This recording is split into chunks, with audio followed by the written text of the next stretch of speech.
Keep it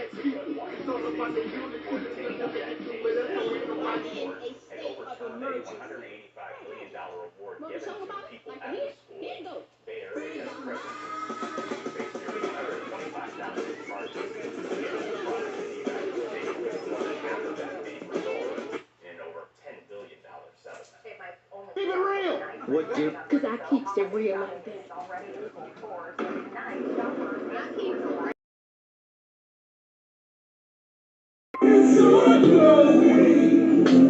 Just keep it going. Some of our foreign creditors like Japan and China and stuff loaning us some money to pay for an ever-growing government. Republican Congressman Jody Arrington's hawkish position at odds with what economists expect from the Trump administration. The CBO shows the deficit higher with Trump back in the White House.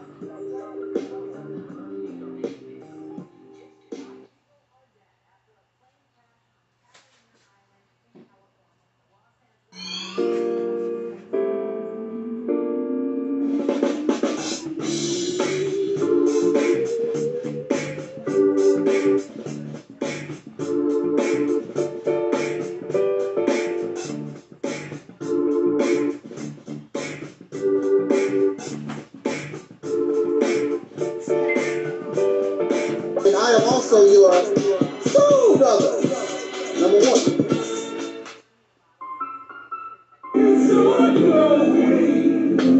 Just keep it going.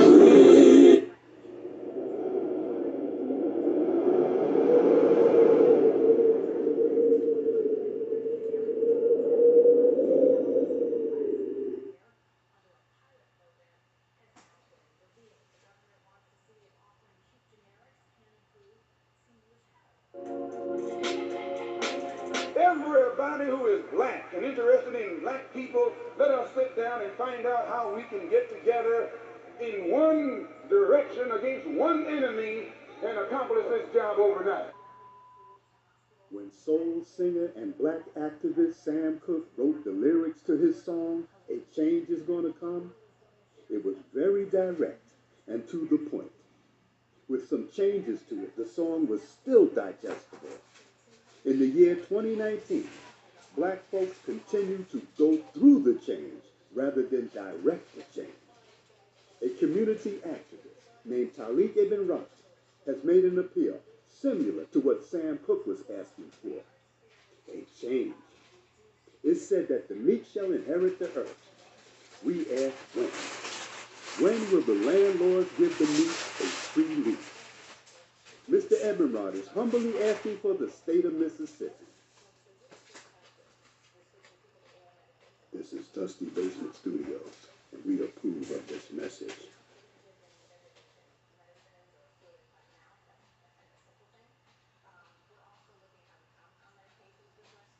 Right.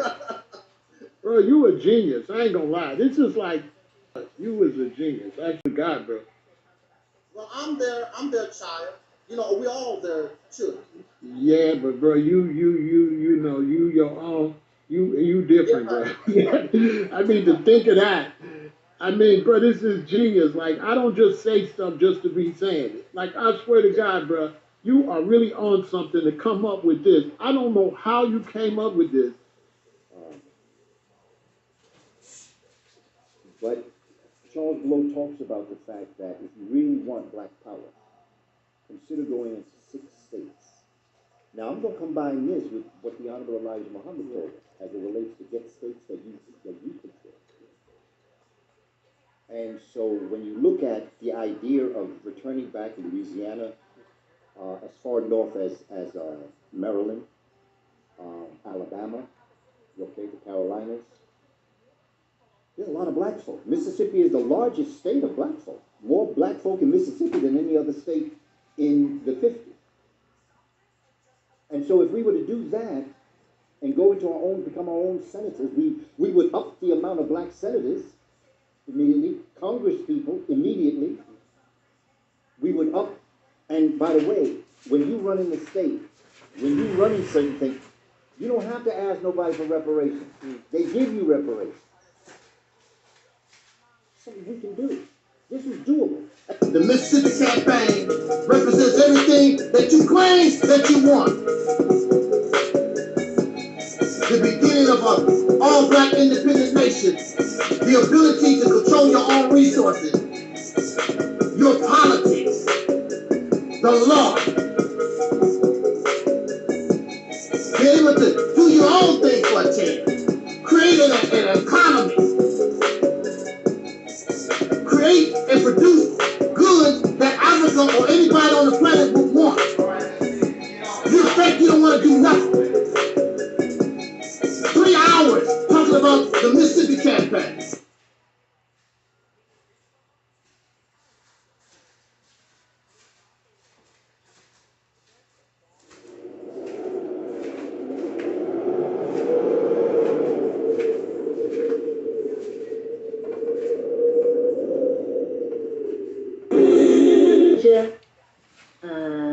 Let's see, Taalik says, can you send a shout out to my platform, the Realities Temple on Earth Internet Ministry? Our theme this year is After Purge Comes the Heal. Shout out to your platform, Taalib. All the best to you guys with continuing to stretch in perspective, to stretch in what is possible, and to continue to bring healing into the space of yourself and others. Yes.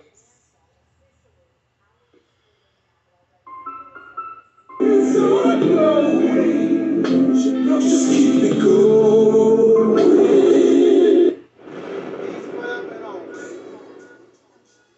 My black people, it's all about the unity. There's nothing they can do with us, so ain't nobody moving me.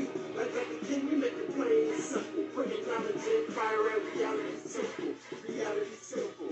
My black people, it's all about the unity. There's nothing they can do with us, so ain't nobody moving me. Like that, can we make it plain and simple? Bringing knowledge and fire. It's all going. Just keep it going. Himself, and you don't realize it. You don't realize it that God has been in prison. The devil was able to imprison God. So right inside your own self, your God self has been imprisoned, and you have a false sense of self running rampant inside the temple. This is why, you understand what I'm saying? Yes, we have to bring reality's temple here on earth. Reality's temple here on earth, because we have to realize the enemy is running rampant inside this temple. And that is Brother Taalik from the Reality Temples on Earth.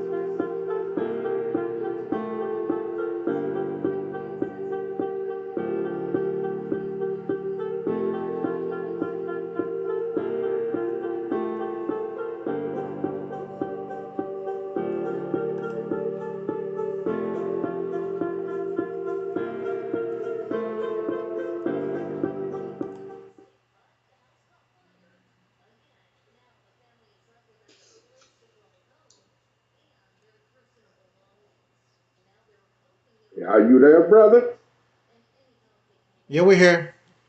Oh, hold on. Yeah, we're here. Can you hear me? Okay, yes, sir. Okay. Can you hear me? Yeah, you fine. Okay. Well, thanks for allowing me on this live platform this evening. To speak truth to power once again in this universe. First of all, I would like to start saying that I would send shout outs. First of all, thank you, Brother Taalik.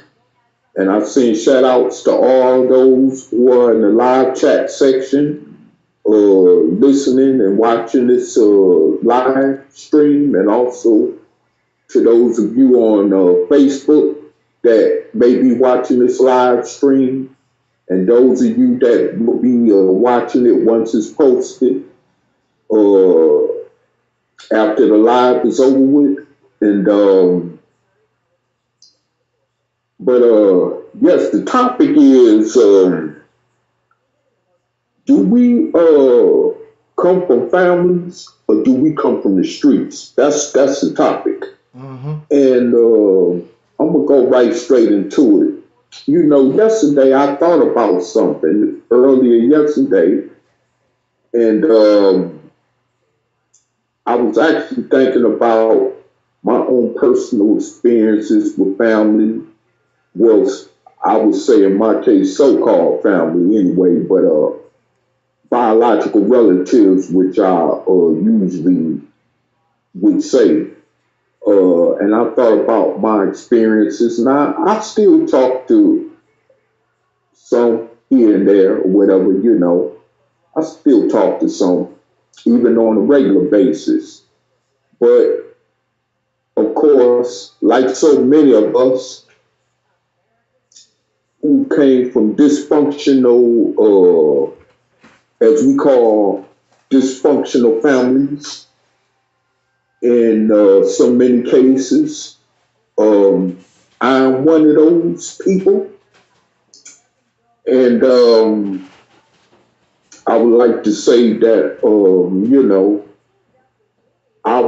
it took me a long time to learn that it's a big difference between being a biological blood relative and a family member, because you can even go look in the dictionary, I'm sure, and find that the real definition of family means basically anybody that you're close to or considered to being close to is family.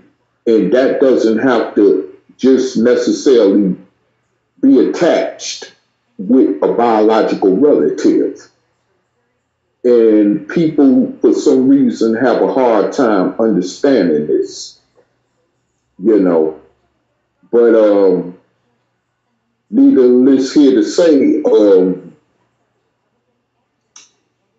the reason I want to go on this topic, because a lot of people, I've never seen no one on social media, nor outside of social media, ever speak on the such topic that I'm about to speak on right now, that I just mentioned.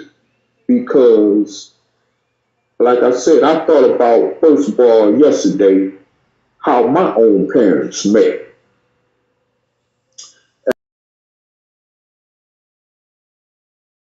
Story, which is true, you know, which led to my eventual existence here on this planet Earth.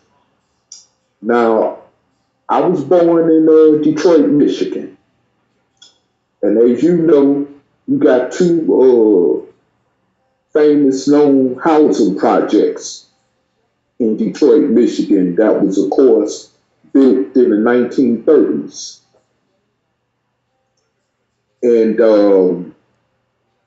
one of them was the Brewster Projects, and another one, which is right on the other side of town, was the Jeffrey Projects. Now, the Brewster Projects, you had different Motown singers like Smokey Robinson and Diana Ross that came up out the Brewster Projects, and I believe you also had some famous people that came up out of the Jeffries too. But definitely, I do know that some of the Motown's greatest music legends, like a couple that I named, actually were raised up and brought up in the Brewster Projects prior to them becoming famous music artists and stuff like that for Motown. But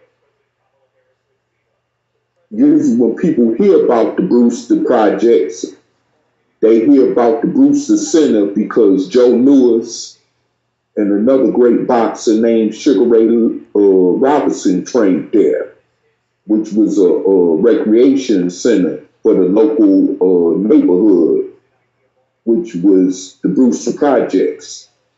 Okay, but they don't never go into the dark side of what the Brewster Projects was like, even before I was born in the late 60s. And they also, you never too much hear about the dark side of the Jeffrey Projects either. But for those of you that are from Detroit who may be listening or will possibly be listening in on this live stream, definitely know what I'm talking about. But it was a time, and this started like, this is as far as I know, that go way back to the 50s and 60s, okay? Even before I was born, where it was a gang rivalry, territory rivalry between the Brewster and longest street in Detroit called Woodward, okay? And it stretches all the way from downtown Detroit further into the suburban areas of Detroit. But this particular area where the Brewsters and the Jeffries was like Midtown. But the Brewsters was on the east side of Woodward, and the Jeffries was on the other side, which was the west side of Woodward. And so these different gangs from these two different housing projects would, come in contact with each other from both sides. And these were street warring gangs, and my father, who's still around today in his 70s, happened to be a part of one of them gangs, the gangs out of the Brewster Projects, okay? And the fact is that the Brewster Projects and the Jeffrey Projects did not like each other as a result of that. They just simply couldn't get along. And, even that was kind of going on even after I was born, where you still had a sense of rivalry going on between those two housing projects. So,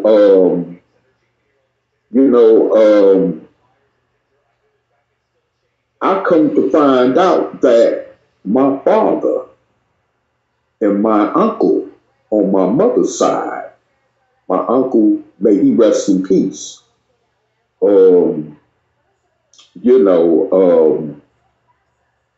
ended up somehow becoming friends, and plus they was hustlers. Both of them was hustling because that part of Woodward, where you was in the Midtown area close to downtown, that was one of the biggest hustling and bustling spots during that time of the 60s in Detroit, and stuff like that. And but anyway, however, they somehow ended up meeting each other on the streets. I don't know if it was through the gang robbery contact. I don't know how it went down, but they ended up becoming good friends with each other. From that point, that's how my mother and father got introduced to each other. Well, with that said,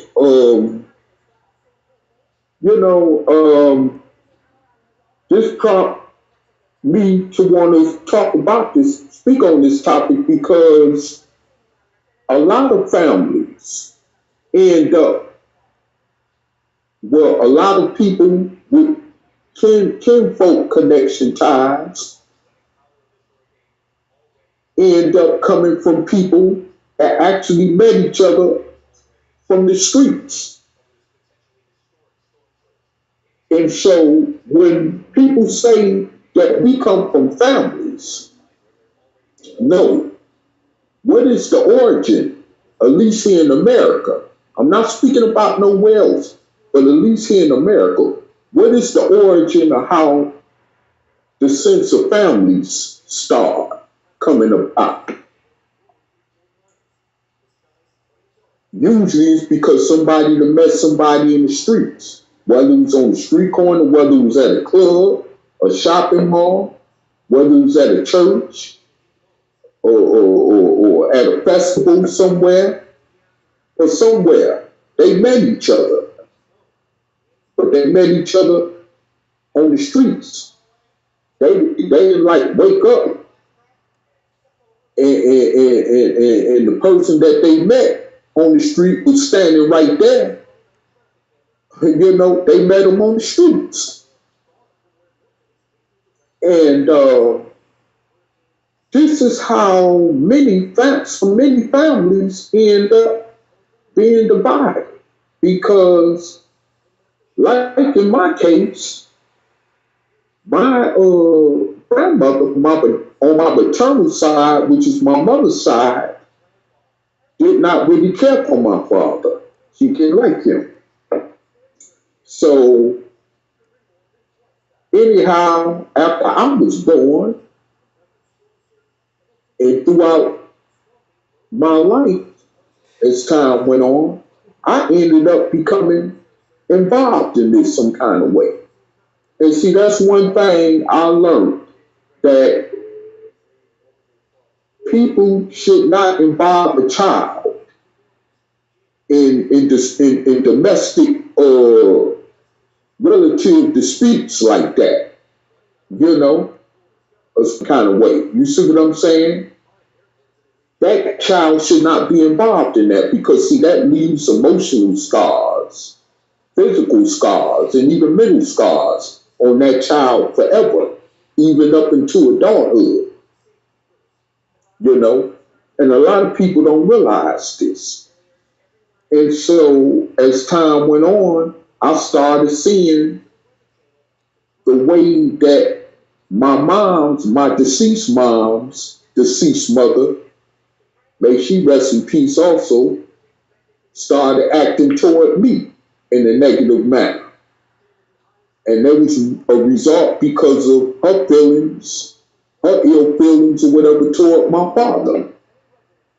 And like I said, in my bloodline, I am not the only one that has experienced this. There are many people from many, many bloodlines that have experienced this, male and female.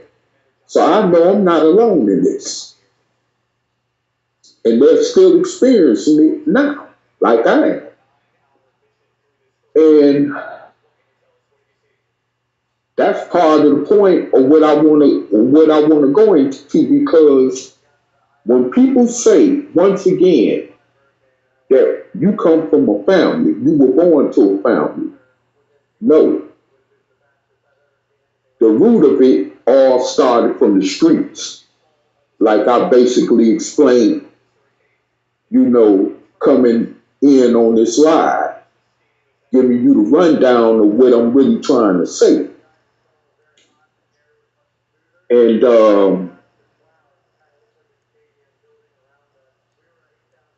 you know, and see, a lot of our youth today, when they say my family is in the streets, I ain't got no family. My family is in the streets. In a way, they may be right. And in ways, they may not be right. But whether they even realize it or not,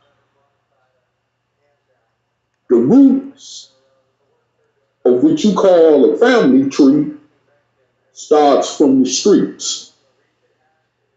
Just like, how did my grandparents meet? Whether it was on my mother's side or my father's side.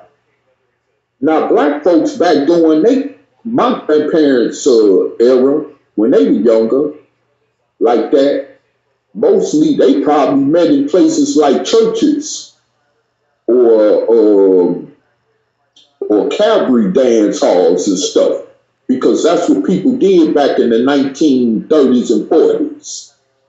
You know, when they would congregate, and you'll find people, you know, becoming girl boyfriends and would start courting each other from there. You know, because back then those times were different, but still they met on the streets. Okay, they met on the streets. Just like my mother and father didn't know each other before they met each other, my grandparents didn't know each other before they met each other.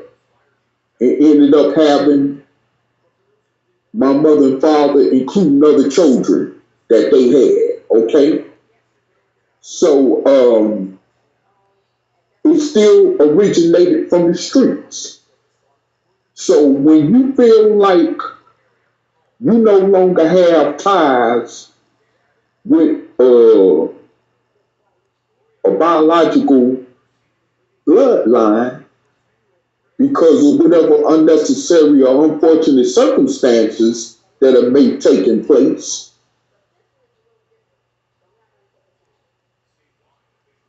I thought about it yesterday and I said, well, you know, after all, like the younger folks under me say, I'm from the streets anyway. So what do it matter if I don't have a sense of family connection to my relatives? What do it matter? Because it all started in the streets anyway. And more likely, in a lot of cases, that's where it's going to probably end at, you know? Because I've known situations where I've heard people in the past, down through the line, say that, well, both of my parents' side don't get along. Both of their sides hate each other. But they caught up in the middle of it. You see what I'm saying? That type of situation. I've heard many couples actually involving both sides of their relatives in their domestic disputes to the point where it ended up being violent shootouts and stuff like that. And ain't no telling if these people got children between each other. You see what I'm saying? So this is the type of stuff, and who also had a, so this doesn't just transcend that are not prominently known throughout society or the world, but this even transmit through even prominent known, you know, families, as you want to call them, you know, and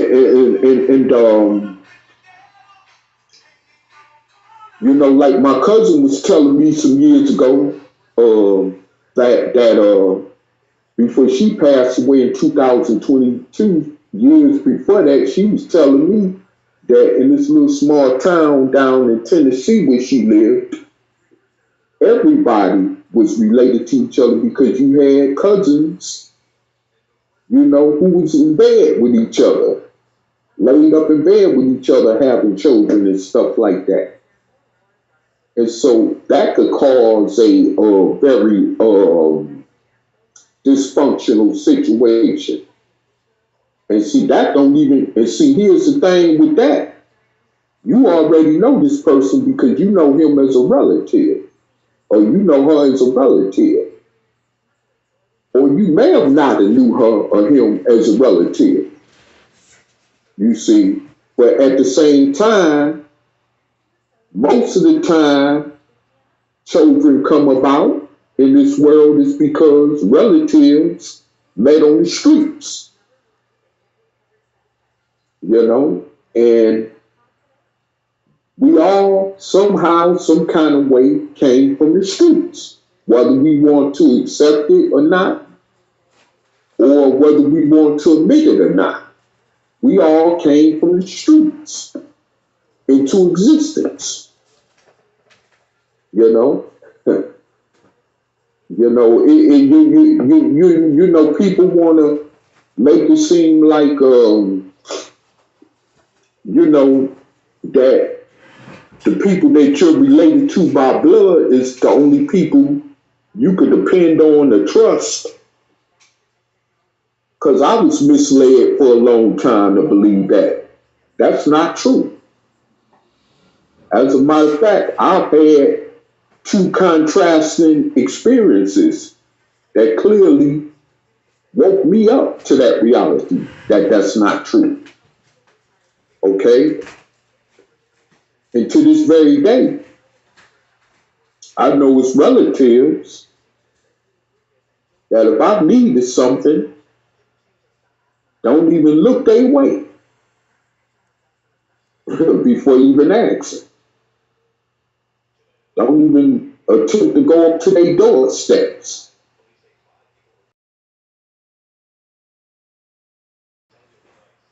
Or have known people that I never met a day in my life and ended up like they was giving me the last back shirt off their back, you know?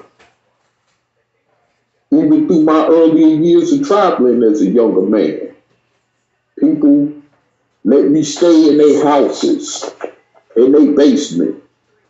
I wasn't nothing but a complete stranger. People would let me in their homes, didn't know me. At nighttime, just to use their telephone. You know what I'm saying? People would let me stay. People would give me a whole room back to myself in their house. Didn't know me. From Adam's apple to apple. Didn't know me from sun to moon. But would give me a room all to myself in their own house. Give me money, food, all that. A lot of relatives, I wouldn't even anticipate a thought like that in my mind of actually,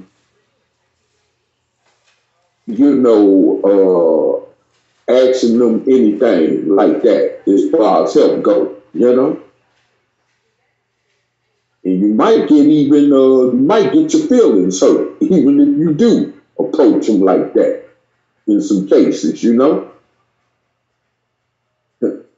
So that showed me from that experience that, you know what I'm saying, it's not necessarily true, nor does the meaning of family defines only detachment to blood relatives, you see. So I really, like I said, I really wanted to get that go into that because, I've come to find out in my experiences in life that, your actual tear downs or life destructive or altering situations do start right within with those of you call the family that happen to be amongst your blood relatives. I could go into quite a few things that happened to me as a child and even as an adult when it came to dealing with blood relatives. Always, had a thing for not accepting me as being a part of that side of the unquote so-called family. You see what I'm saying? But they real colors even showed more after my biological mother passed away.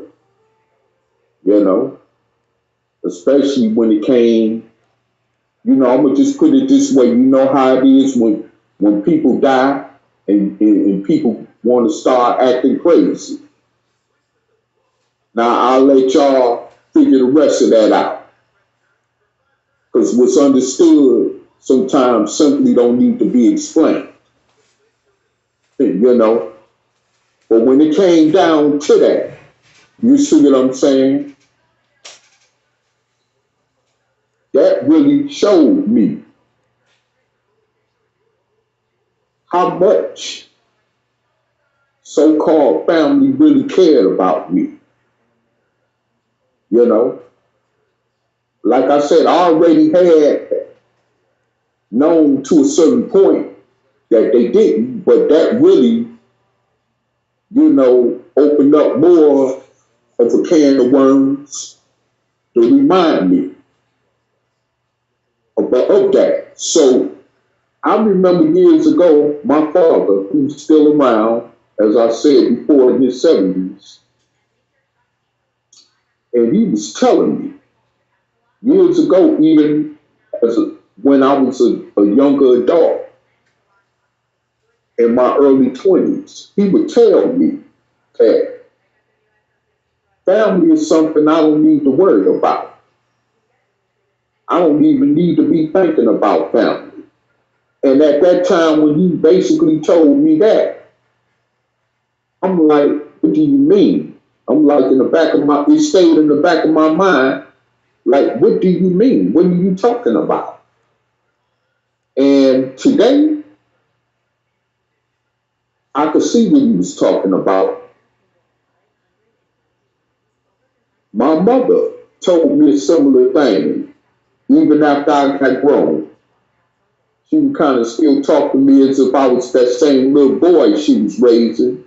She would say, when mommy gone, you'll see what I'm talking about. You know? And I seen what she was talking about. I guess they mind to the point where they'll be ready to ask a lot of questions. You see? So that's why I guess they kept a lot of stuff hidden in and allowed me to go on in life to figure it out for myself, you know. But I figured it out, you know. And I tell you, I kind of feel free today from that. Now that I figured out that situation. Mm-hmm. So when I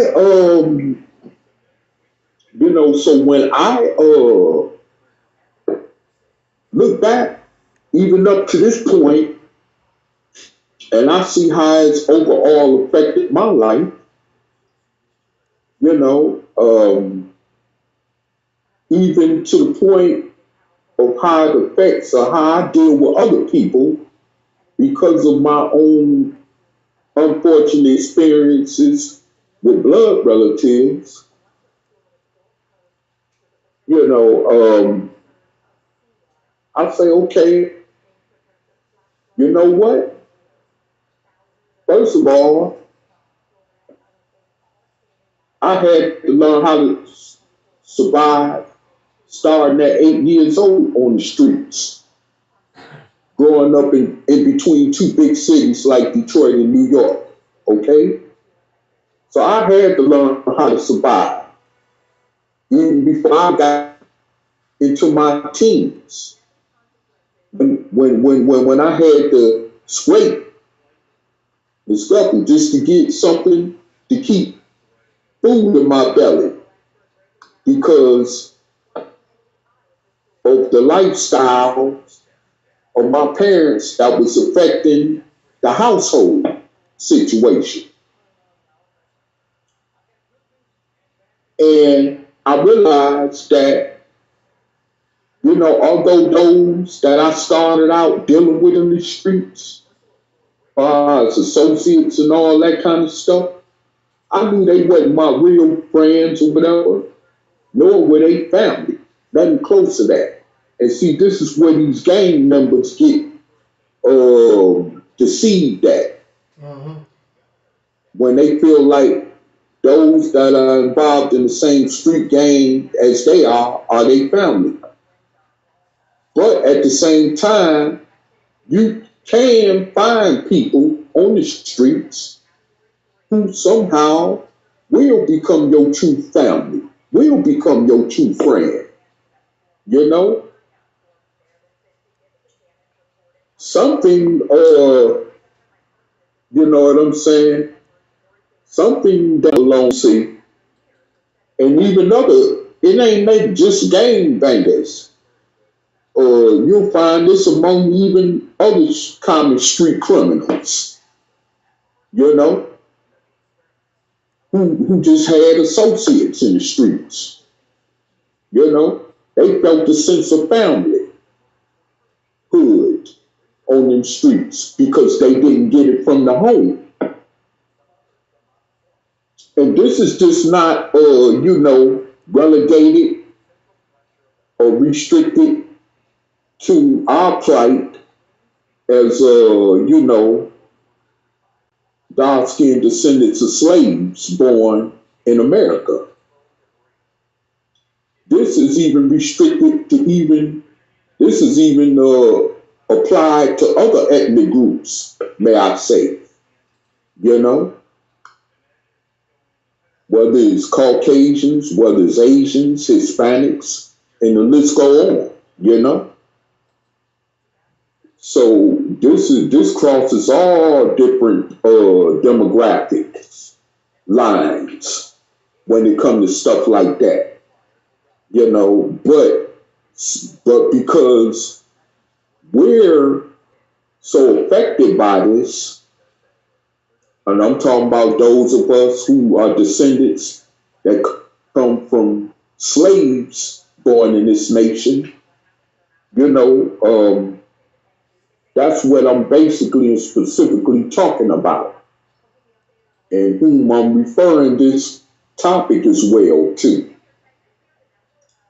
Because a lot of us come from these type of background circumstances, where we have siblings that die off, like myself, that we never got along with because of circumstances, especially that started out with us not having control of, you see.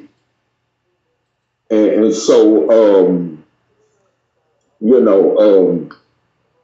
this is why you got a lot of domestic violence. You will be surprised how much violent behavior take place amongst what some of you would call families, and even though I say relatives, because that's merely what a lot of times in that case it is just relatives. Because like I just got done doing was defining the difference between a relative and a family member, you see. But at the same time, I must say that, the reality of the situation is that,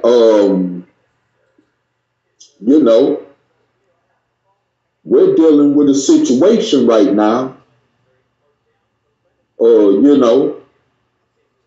we're actually dealing with a situation, that you know what I'm saying? We're dealing with a situation that we need to,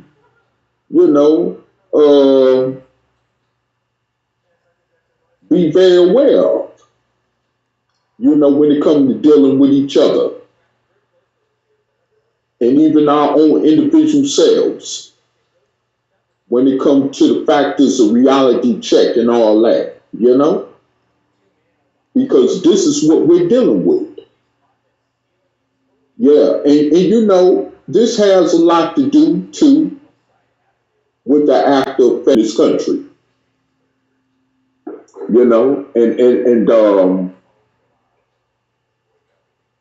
I could say that many times until I get blue in the face, because a lot of you is going to, leave your ears and eyes closed to this. But there are some of you, few amongst many, that fears that this message will fall on, that would take this for what it is, and maybe even in your own personal lives, try to rectify certain situations. Or just move on with your lives.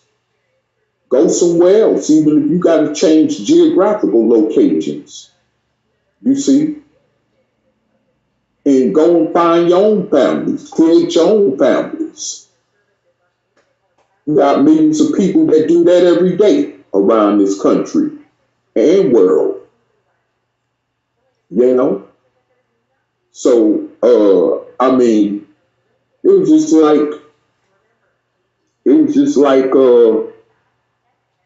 my grandfather, who I never knew, well as I didn't know my grandfather on my mother's side.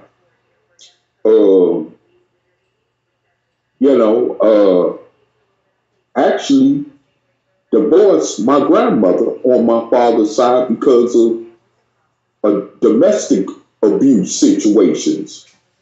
He went over to another state on the East Coast and ended up getting married to someone else, and then ended up getting killed in a domestic dispute in that relationship.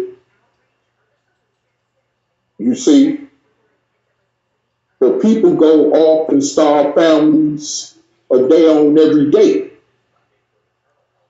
You know, I may have distant relatives through that connection that I know nothing about because of that.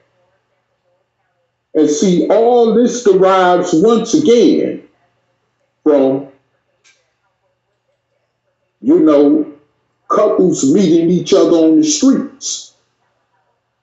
You know, opposite sex couples meeting each other on the streets.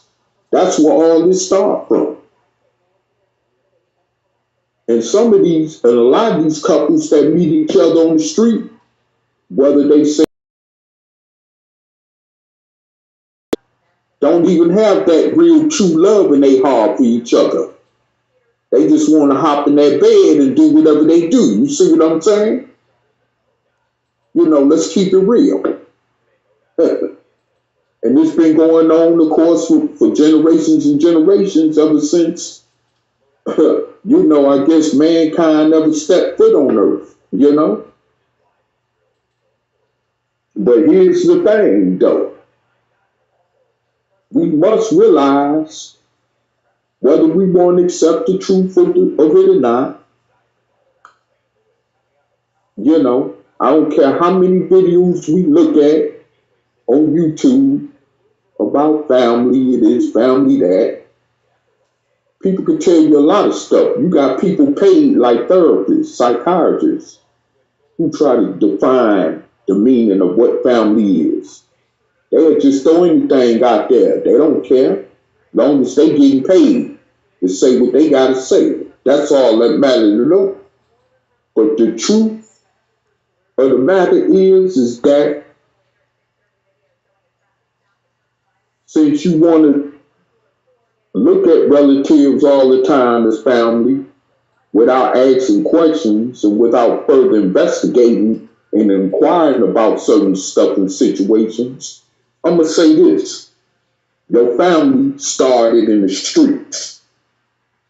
It didn't start at home or in the bed. It started in the streets. Then it led into that direction. But it started on the streets.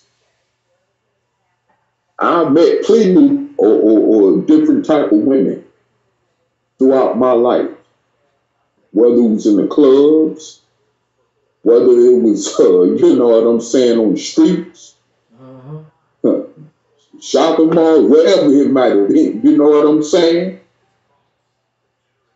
Now, if I would have decided to take one of them home with me some kind of way or whatever, that'd have been from the streets. Like I didn't know her, she didn't know me. And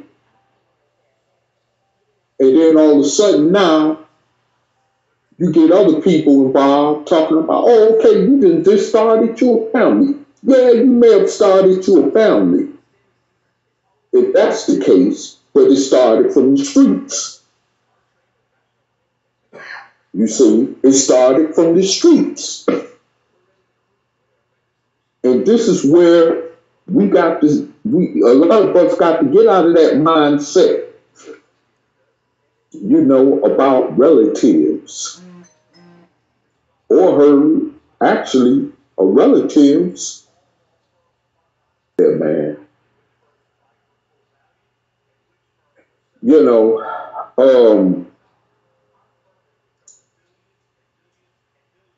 it was, I've actually heard of people actually paying off other people to murder their fathers, their siblings, or their wives, who they had children by, over insurance money, people that wasn't even related to the family whatsoever in any kind of way, especially through blood connection. And you would just get some random outsider that you found somewhere on the street and had them kill them over some insurance money. And we hear about this all the time, right? So that person that you're about to have killed by an outsider ain't really no family member because they don't got that real true love for you. You see what I'm saying? Like this one, I remember hearing this story because you know I'm an avid boxing fan. I follow the sport of boxing. I followed it a long time since I've been a young teenager. You know, and you know, I remember watching a documentary about this former heavyweight boxer who was actually a champion. Matter of fact, his name was Trevor Berbick. And Mike Tyson ended up knocking him out at the age of 20 to become the first youngest ever to win the World Heavyweight Championship in the ring. Where he had to go through this guy, Trevor Berbick, which he did to accomplish that. And this guy, Trevor Berbick, had been around as a seasoned pro and a Olympian, you know, who was from Jamaica, based out of Canada, as well as here in America, until he got deported back to Jamaica for some reason, which I forgot what it was for, but while he was down there, you know, and off in the sunset down in his homeland in Jamaica, you know, I guess retired at this point as a fighter and stuff, he had some issues over some property with one of his blood cousins, one of his actual blood cousin relatives. He ended up into a domestic dispute about some property. And so his blood relative had planned out his murder. And he had a friend of his to help him to carry out this murder. Where this boxer, Trevor Berbick, ended up getting fatally stabbed with the help of this friend that was with him, who helped carry out this murder of this ex-boxer I'm talking about, you know? And that showed me, that experience there then opened up my eyes even more to how real devious people that you feel like you're so close to, like your relatives, could be the first ones to harm you in a devastating way that you would expect some common person on the streets to do in a way that you would expect them to do, you know, on the streets. You know, and I hear people always talking this stuff about, well, you can't be too quick to trust people on the streets. Well, you could say that about relatives too. See? But when I say that, that's when people want to get quiet. Because people really, you know, about that. So people want to get quiet. And people want to start trying to take the conversation to somewhere else, or or letting the conversation go all together because they don't want to hear the truth. Especially if they're not right in the heart. When it comes to something like that being brought up, is which I'm speaking about in this topic. And there's several relatives I've tried to have that conversation with. And obviously it didn't resonate. They tried to go to another subject, or, oh man, I got to get off the phone. I got something to do. I'll get with you later. You know, no, it's because they don't want to hear the truth. Bottom line. You know when people you're conversing with want to hear the truth about something, and when they don't. You know, so with that said, you know, I really got to the point that I actually just myself in similar situations that I don't even care to even want to dwell in verbally about. Even though I still love my parents, dead or alive, but like somebody said, it is what it is.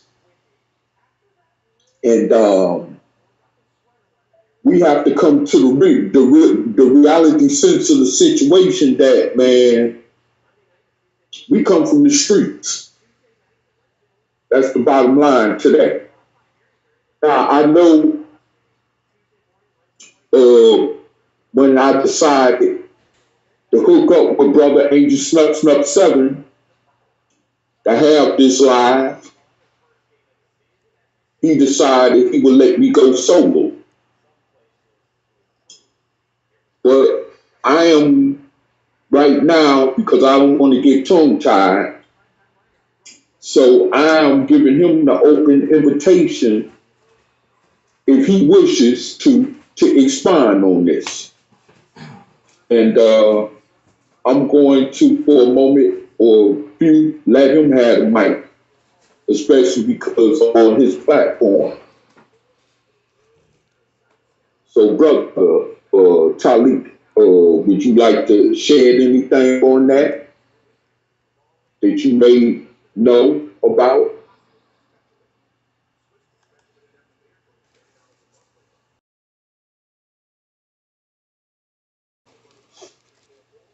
Well, it turned out to be a pretty good topic. I want to thank you for coming and bringing that topic to us. Yes, sir. Tonight.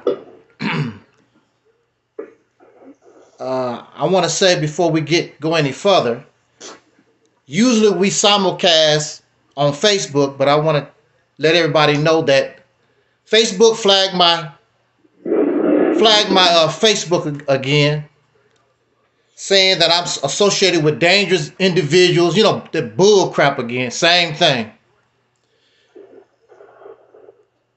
These social media platforms do not want me to talk. And I keep saying over and over again, and I'm going to keep saying it and asking the question, why do these people bother somebody that only get 10 views and 10 subscribers? Why they keep bothering me? Now it's Facebook flagging me for being associated with dangerous individuals and organizations, but never say who the individual is, and don't say who the organization, these dangerous people that I'm supposed to be associated with. I'm praising them or whatever. That they flagged, I was talking about Minister Farrakhan and Savior's Day. Is the Nation of Islam is Louis Farrakhan the dangerous individual? Is the Nation of Islam the dangerous organization? But it lets you know. And every time, this always happens when my subscribers start rising. Always. Every time I get to 1,000 subscribers on YouTube, here come the flagging of the videos. And they don't flag new videos. Facebook is not flagging new videos. They're going all the way back to 2017, 2013, stuff like that.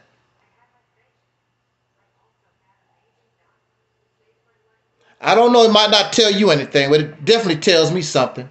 And the only thing they do is sometimes I feel like, well, I don't need to speak no more. I just shut up or whatever. But when they do things like this, because I want to go out on my terms, I'm not going out on their terms. The only thing they do is give me the energy to keep rolling, to keep fighting.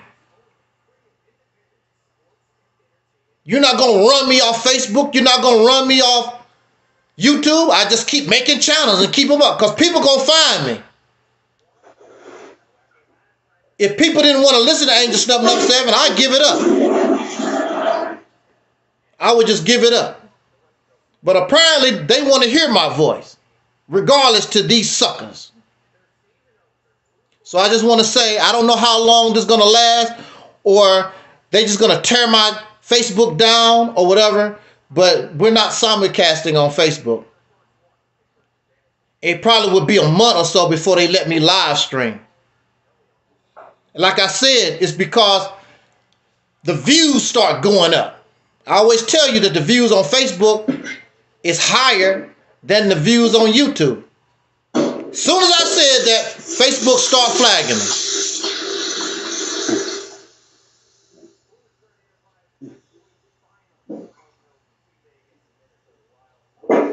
Hold up a second. But anyway, I guess I give my 2 cents in on this here, on this topic. I took a few notes and just want to make these points here. Something that is very common in our community is we like to say brother and sister. When you think about brother and sister, you think about you only a brother, you only a sister as long as you have destroyed them because they have money. I'm better than the rest of my family because I got money. They in the honorable Elijah family don't.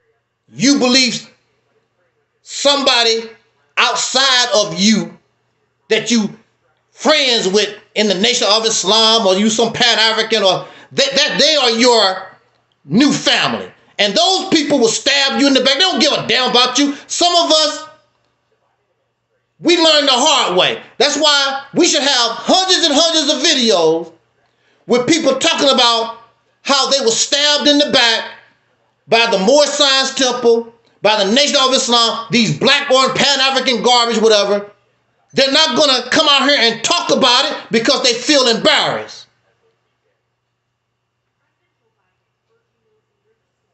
They feel embarrassed. That's why they won't talk about it. And they've given thousands of dollars. They've given a lot of work to family.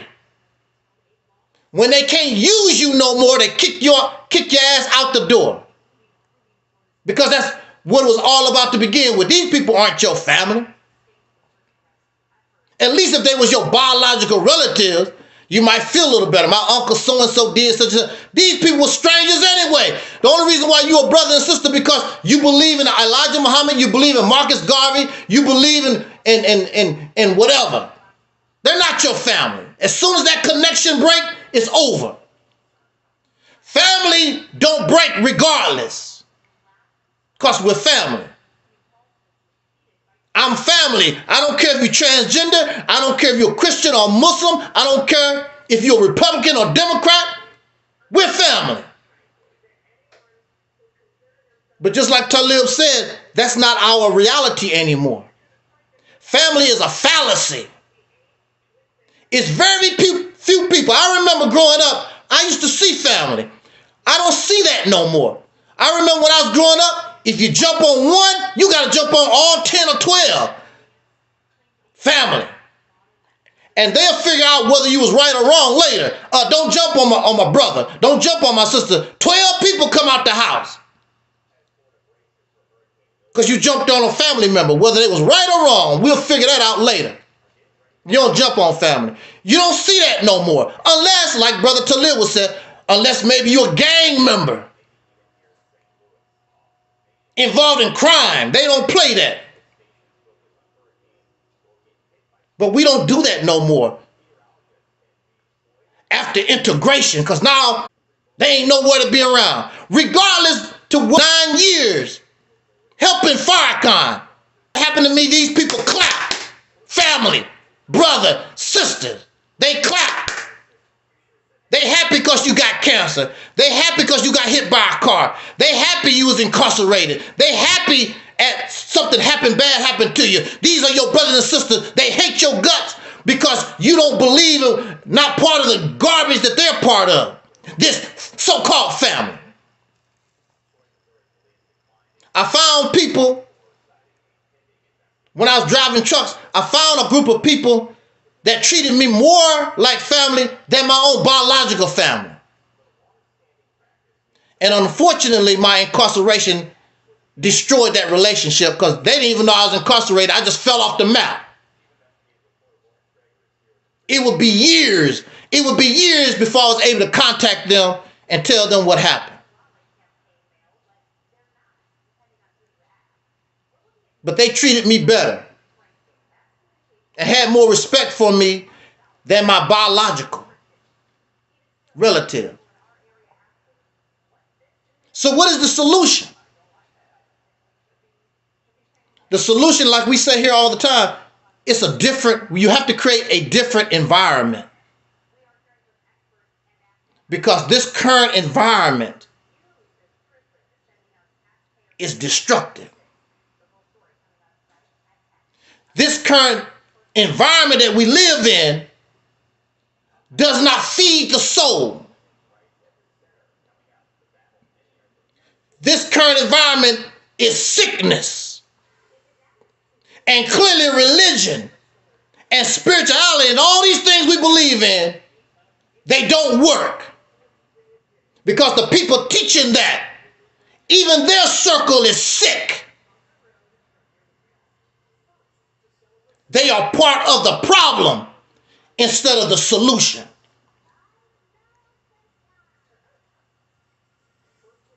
Family, it shouldn't make no difference.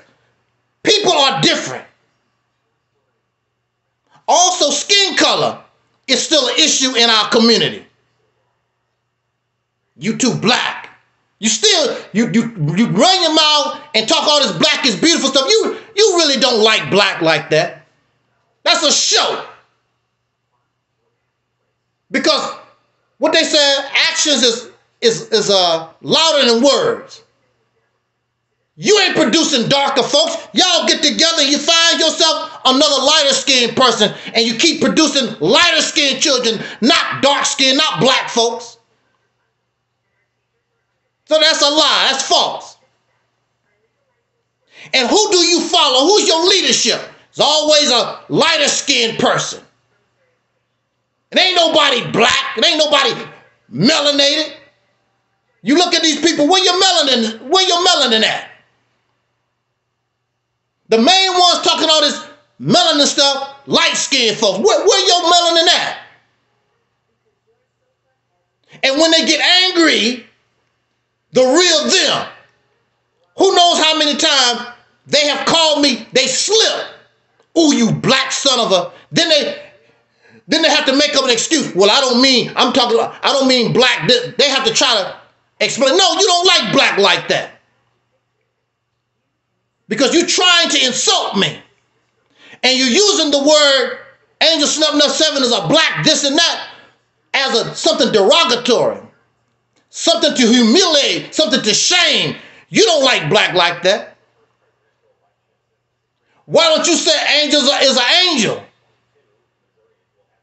You're not going to do that. You're not going to call, because you don't want to, you're trying to humiliate, degrade me. And that's the way that you're using black. But you saying that black is beautiful and the melanin, you're liars. They're liars.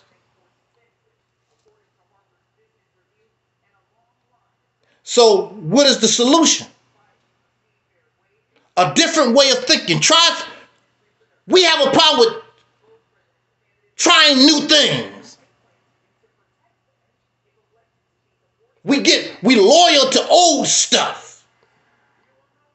Except when it comes to women, y'all men.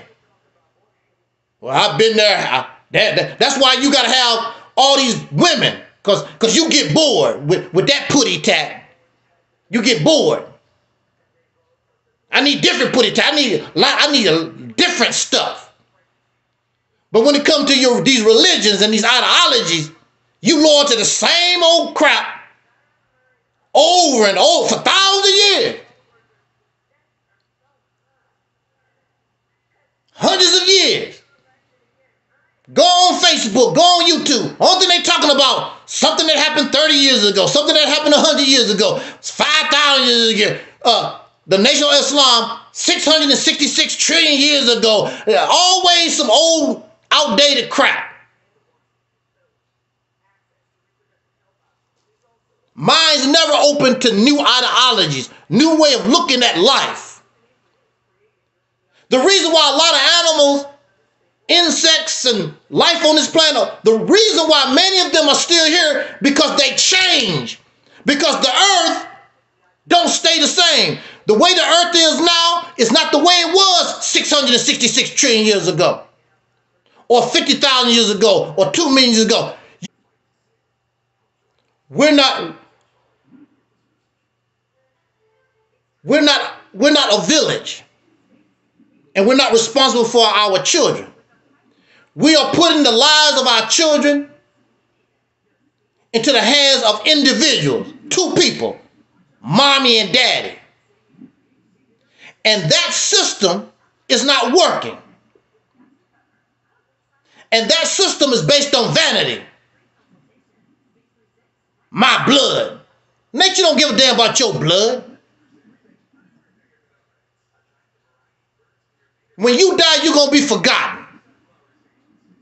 If another country, if Russia came into America right now, all that stuff, that's my blood. Yeah, your blood is going to be on the floor after a Russian soldier shoots you in the damn head. Yeah, that's the only blood. You're going to be forgotten. The same thing they did to the Native Americans. They had their families. Oh, this is my blood. This is my son. This is my daughter. This is my family.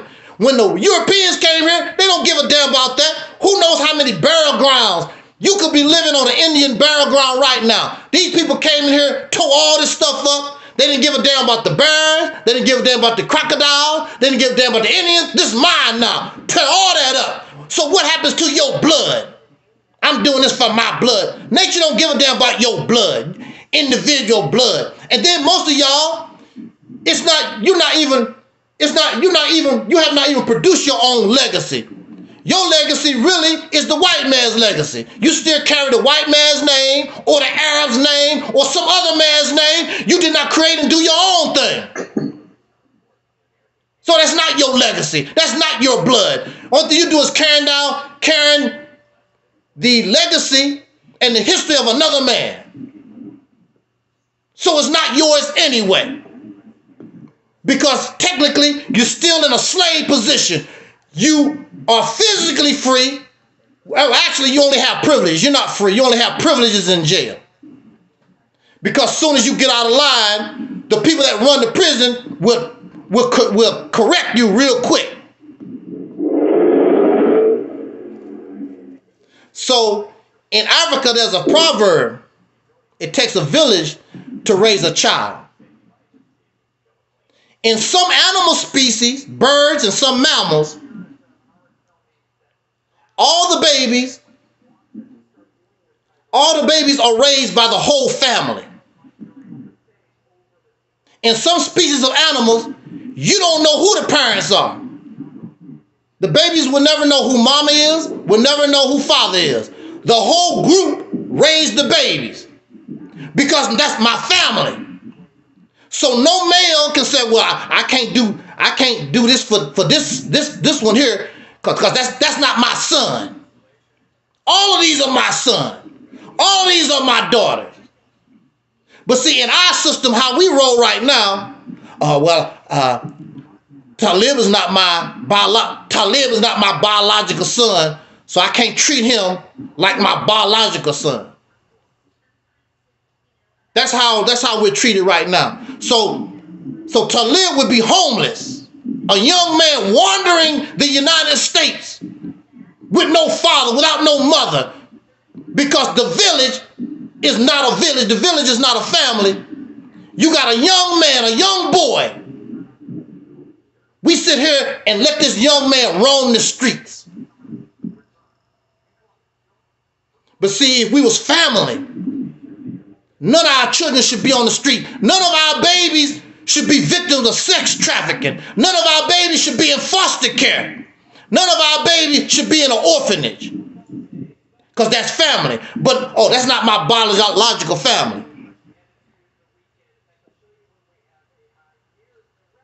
I've seen in animal species, if a female is killed or a male is killed or whatever, the mothers adopt that baby. The family will adopt that baby. They don't have to worry about going out there, because in the wild, that's a death sentence. If a baby don't have parents, that's a death sentence. And that's what we do. Our children, it's a death sentence. That's sad what happened to Taalib out there in the streets. That's so sad, whatever. Because he's not part of a family. The child is not part of a family. But see, if we just raise our children like a village, nobody gives a damn who the mama is, who the daddy is. We take care of our children. And when you take care of your children, our children will take care of us. There won't be no need for no nursing homes for us. And that's the sad thing about it. I just buried a friend of mine, and her children, in her mind, oh, when I get older, my children gonna take care of me because I took care of my children. Her children wanted to put her in a nursing home. And she died before that could even happen. And she was so sad because in our minds, I have these children. When I get old, they're going to take care of me. Very few of these children are going to do that. You're going to end up in a nursing home. Nursing home is $1 billion industry. So that's telling you a lot of people putting their parents in nursing homes. They don't have nursing homes in a lot of part of Africa because they believe to take care of their family. There are no nursing homes. We don't think like that. You messing up my groove. You in my way.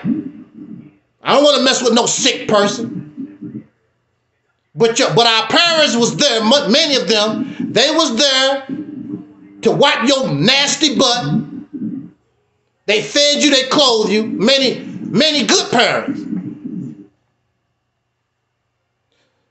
So clearly, how we're living right now is not working.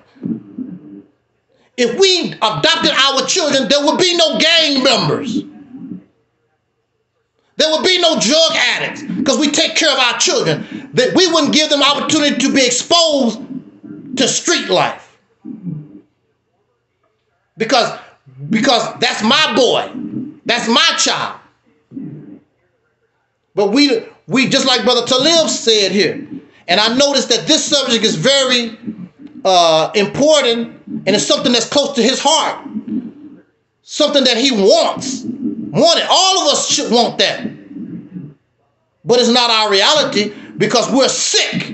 But what you expect? We live in a sick society. We are in a sick situation. And we've been in it for so long, it's normal. It's normal. That's the sad thing about it. I want to turn, let me see if I can see these, see if I got some comments here I want to see. Let's read.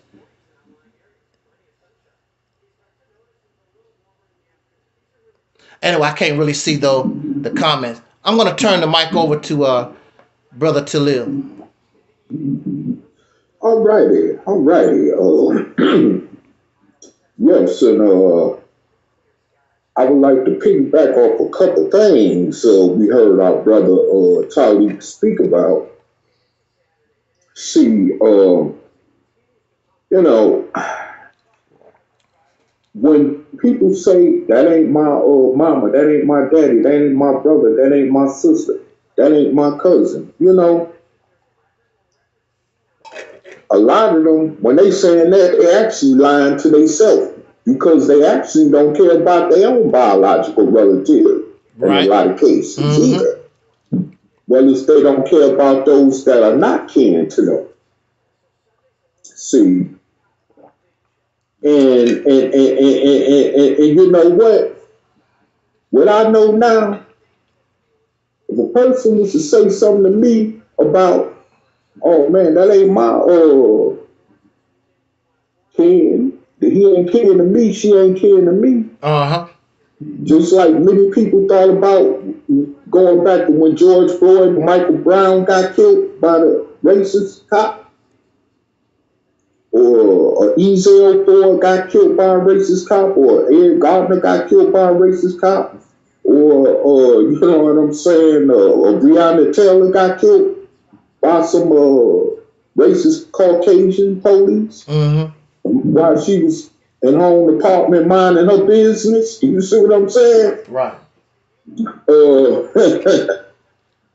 You know, I bet you, and see, I don't gamble. I'm not the type of person that gamble, but I would be willing to actually bet that there was a lot of some of us who said she ain't kin to me, he ain't kin to me. Yeah. Oh, really? See, this is why when stuff happens to us in this country, we don't get outraged like we used to. Like we used to see our parents and grandparents get outraged over in the 50s and 60s. Like when Emmett Till got lynched in the 50s. He had a big funeral. It was probably bigger than Martin Luther King's funeral. There was a lot of people at his funeral. You know, this young man, all he doing was left Chicago and went to visit some family in Mississippi. Now he dead. I mean, his mother left the casket open for everybody as well as the whole world to see. Yes. This man's whole face is mutilated. I mean, entirely mutilated. If that happened today in 2024, you wouldn't have that type of outrage from black people in this country. No. Because like I said, he ain't kin to me, she ain't kin to me. Right. But at the same time, you don't even give a damn about those that are kin to you. That's right. You see what I'm saying? So let's cut that out. let's stop with that shenanigan right off the top. You know, for real. And then on top of that, if you do care about a relative, you only care about that relative because they serve a benefit purpose to you. Either they got something you want and you getting something out of it as far as a benefit is concerned. And more than likely it's something with selfish intent. You see what I'm saying? Because I know the relatives I dealt with, that's what sort of the situation was. You know? Like you say, you would expect this to come from common folk on the streets, as they say, but this is coming from people that you're related to by blood. So it's like really the whole situation with this is, see, even though you know, I don't agree with a lot of things, you know, when it comes to other certain type of people, right? And I'm not saying this because I'm a racist or I'm a hater. And then, hey, I'm just a descendant of an ex-slave. I ain't in no position to be racist or prejudiced any way. Okay? I'm going to make that perfectly clear. But one thing about it is this. is that when I see these immigrants, okay, and we may disagree with them on a lot of things, but when you look at the countries they come from, I'm just going to talk about the countries of their origin. I ain't going to talk about them and what their position is in this country. I'm going to talk about the positions of the country of their origin. Like you just heard the brothers say, they're not known for sending their people to nursing homes when they get old of age. Mm-hmm. You know, they take care of their fathers, mothers, grandmothers, grandfathers. They not gonna sit there and let them die off in no nursing home. Mm-hmm. I mean, I'm talking about countries, poor, ravished, war-torn countries like Vietnam, Philippines, Cambodia. Or countries like the brother mentioned over in Africa. They not gonna sit back and watch they relatives go out like that.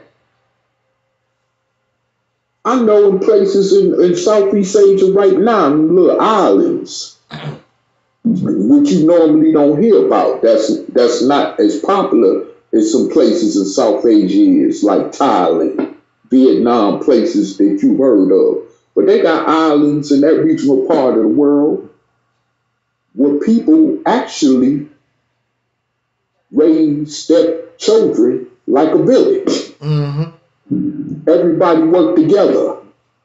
Don't nobody lay down. Everybody got to get up and work if you want to eat.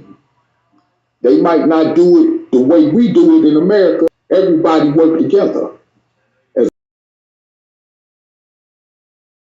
what he said, even in that case, they might not even know who their real biological mothers or fathers is because of that situation. And you know what? I'm not saying that any child in this planet should be denied to know who their parents is as far as who they came from. But at the same time, in a lot of cases, because of the situation that we're moderately living in a country like this, maybe sometimes that's good. Mm-hmm. You know, because we know chemistry-wise, a lot of parents don't get along with their children, like a lot of children don't get along with their parents. Mm-hmm. Chemistry-wise, I'm talking about chemistry. Your chemistry makeup has a lot to do with your relationship with your child, with your relationship with your parent. And this, when it comes to humans dealing with each other, when it comes to the nature of humans dealing with each other, a lot of times we come in this world not even wanting to have nothing to do with our parents. Our parents might even raise us, treat us well, buy us the best of things, take parents' house, collaborate together to try to murder them. Fortunately, they didn't do it. They didn't succeed, but they actually tried to murder their parents. I mean, they raised them, you know. I even think they sent them to college. Mm-hmm. Worked hard to send them to college. I mean, they actually raised these boys, you know. I'm not too sure on the college name, but they did everything they could. Raised them in a well-off middle-class neighborhood. Tried to make sure that they wasn't raised in a area where there's a lot of violence and crime going on there. You know what I'm saying? They did what's considered in this society is what a typical parent should do for a child. Mm-hmm. I just put it that way. Okay, but they tried to murder these parents. So, you know, a lot of times when people say your child hates you because of your negative ways, or because of how you did they mama, or because of how she did your father, that's not always true. That is not always true. I've heard several stories. Look at the Menendez brothers. Mm-hmm. They trying to get their conviction overturned. from over 30-something years ago. These two young Hispanic kids, they was known as the Menendez brothers, where they came from a rich family where they actually plotted together to murder their millionaire parents for over an insurance policy, and actually killed them. You see what I'm saying? You know, now they back in court trying to get out. You know, but here's the thing. These parents did all they could for them, raised them in a wealthy environment, did more two times for them than what the average parent could typically be able to do for a child in this type of society. And they still, you know, conspired together to kill them parents. So, you know, the type of situation we're going through, you know what I'm saying, as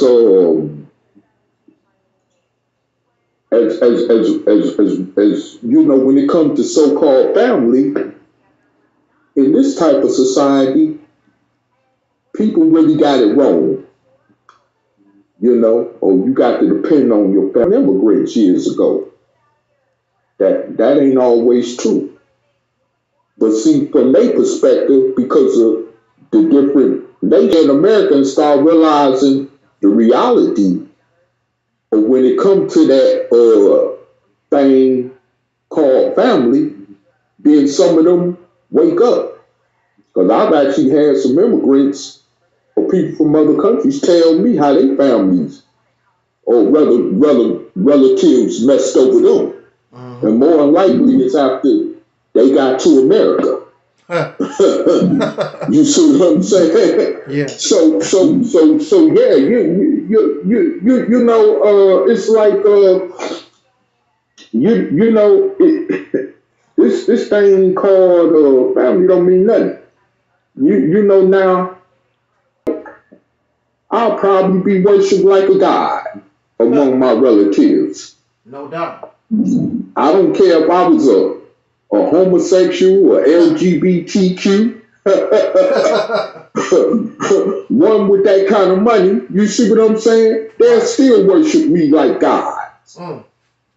But let me be all that without that kind of money.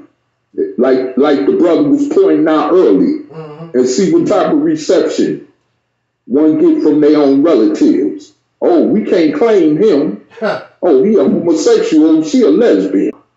For $5,000, buy some cats on the street that I don't even know. Don't find these suckers, so you know I could get we could rectify this situation. You see what I'm saying? No, I ain't getting in that, man. You on your own. I got family to take care of. You know what I'm saying? Like.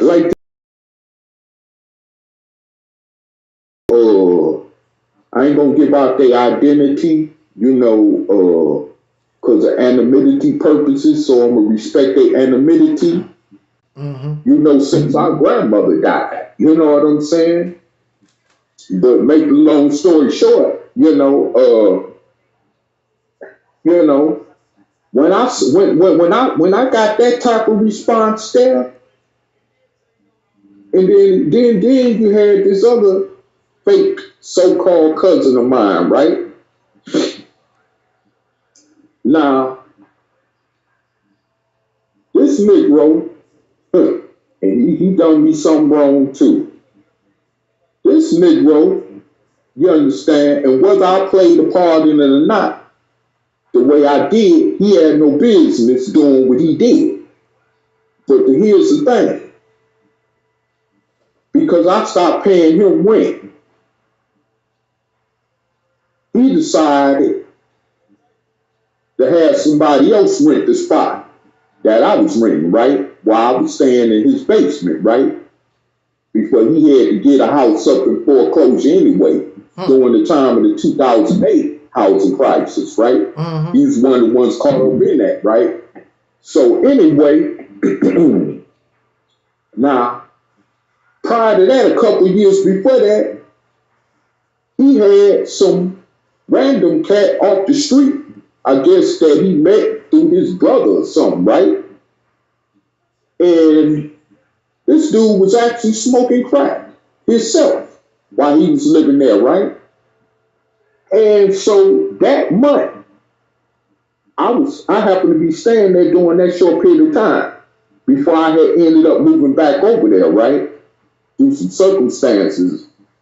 But anyway, this guy was actually smoking crack and didn't pay his rent on time.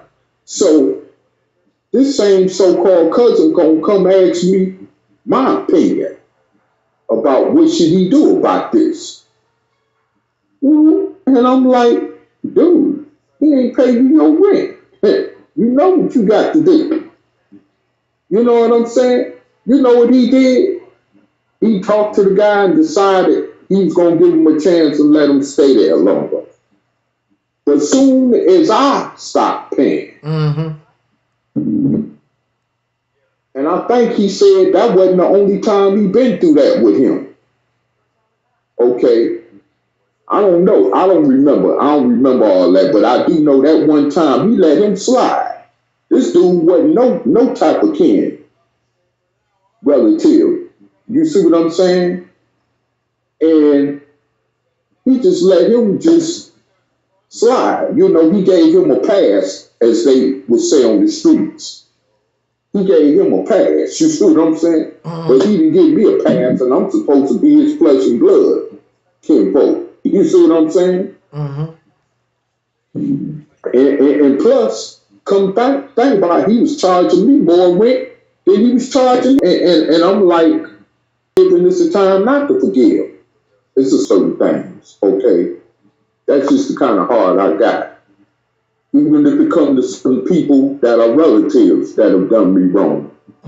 You see what I'm saying? And so he playing games instead of being a man telling me he don't want to be bothered, don't call his phone, period. You know, I would respect him more if he came at me like that. Because I ain't got time. I even told him, I'm not going to go through them emotional tantrums like before, blocking your number and all that. I just won't deal with you. If you don't want to deal with me, so I just left it at that. You know what I'm saying? But actually, I should be somewhere like I was in the past, you know, going through some consequences for busting him in his head because of something he did. I should be somewhere right now where we wouldn't even be having this conversation. You see what I'm saying? You know, that is that type of situation, you know. But see, here it is. You dealing with people, man, that is fake, you know, and when people start realizing and learning that, and like I remember him saying in his own words, family will bring you down before anybody will. Your so-called family will bring you down. And that's true. Because don't nobody from the streets know you like your so-called family do. Well, they think they know you, and a lot of times they really don't know you. But since you've been around them all your life, or they figure they could just say or do anything to you or whatever, and da-di-da, and you won't respond in a unusual way or stuff like that. You see what I'm saying? It's all gravy to them. But see, this is how a lot of domestic violence situations pop off.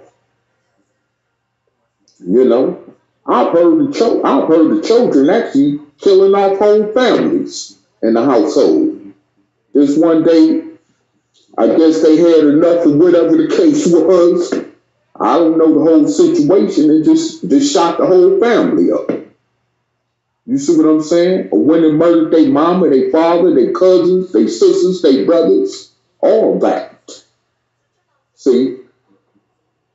But because of this, the type of society we live in, you know, like someone was saying, this produces this type of circumstances.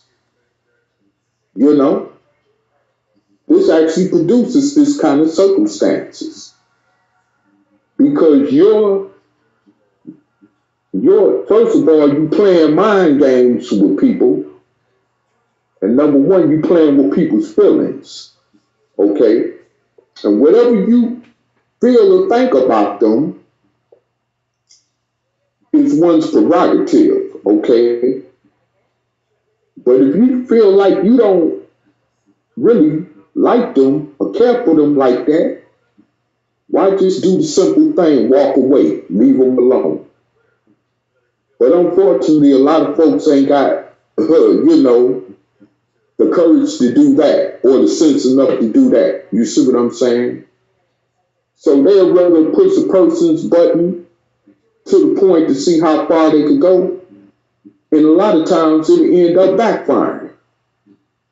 I'm pretty sure that most of you who are listening to this live stream could attest to that some way or another.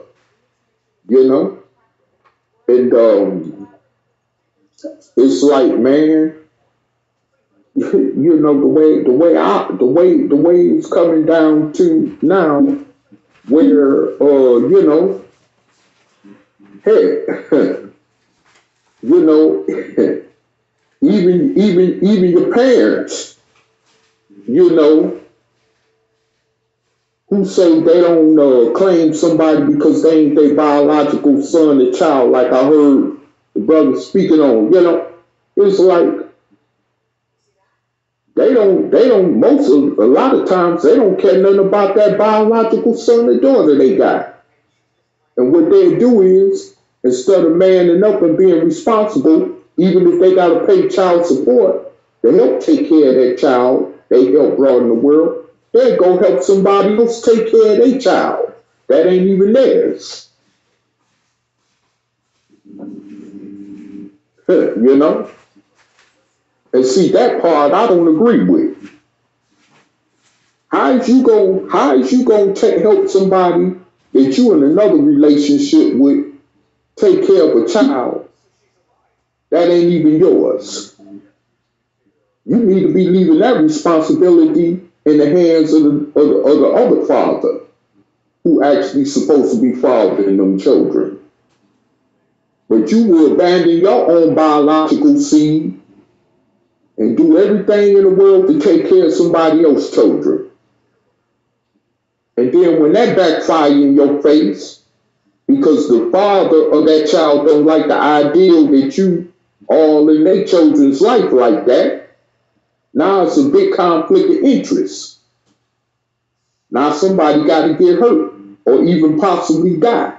You see what I'm saying? And all this craziness going on, you see? So my thing with that is, man, is that, you know, this is the reason why I say that if you truly gonna raise a child like a village would, or as you say, as it takes a village to do, then it needs to not only include other people's children, but it needs to include your own children as well. If you have any children of your own, you see. And I mean, man, it's just crazy, you know. And the thing about it is that we don't even, you know, think about the fact that we taking care of children that we actually think is our biological children and aren't really our children. You know how many brothers right now is paying child support at the order of a court for children that ain't even theirs?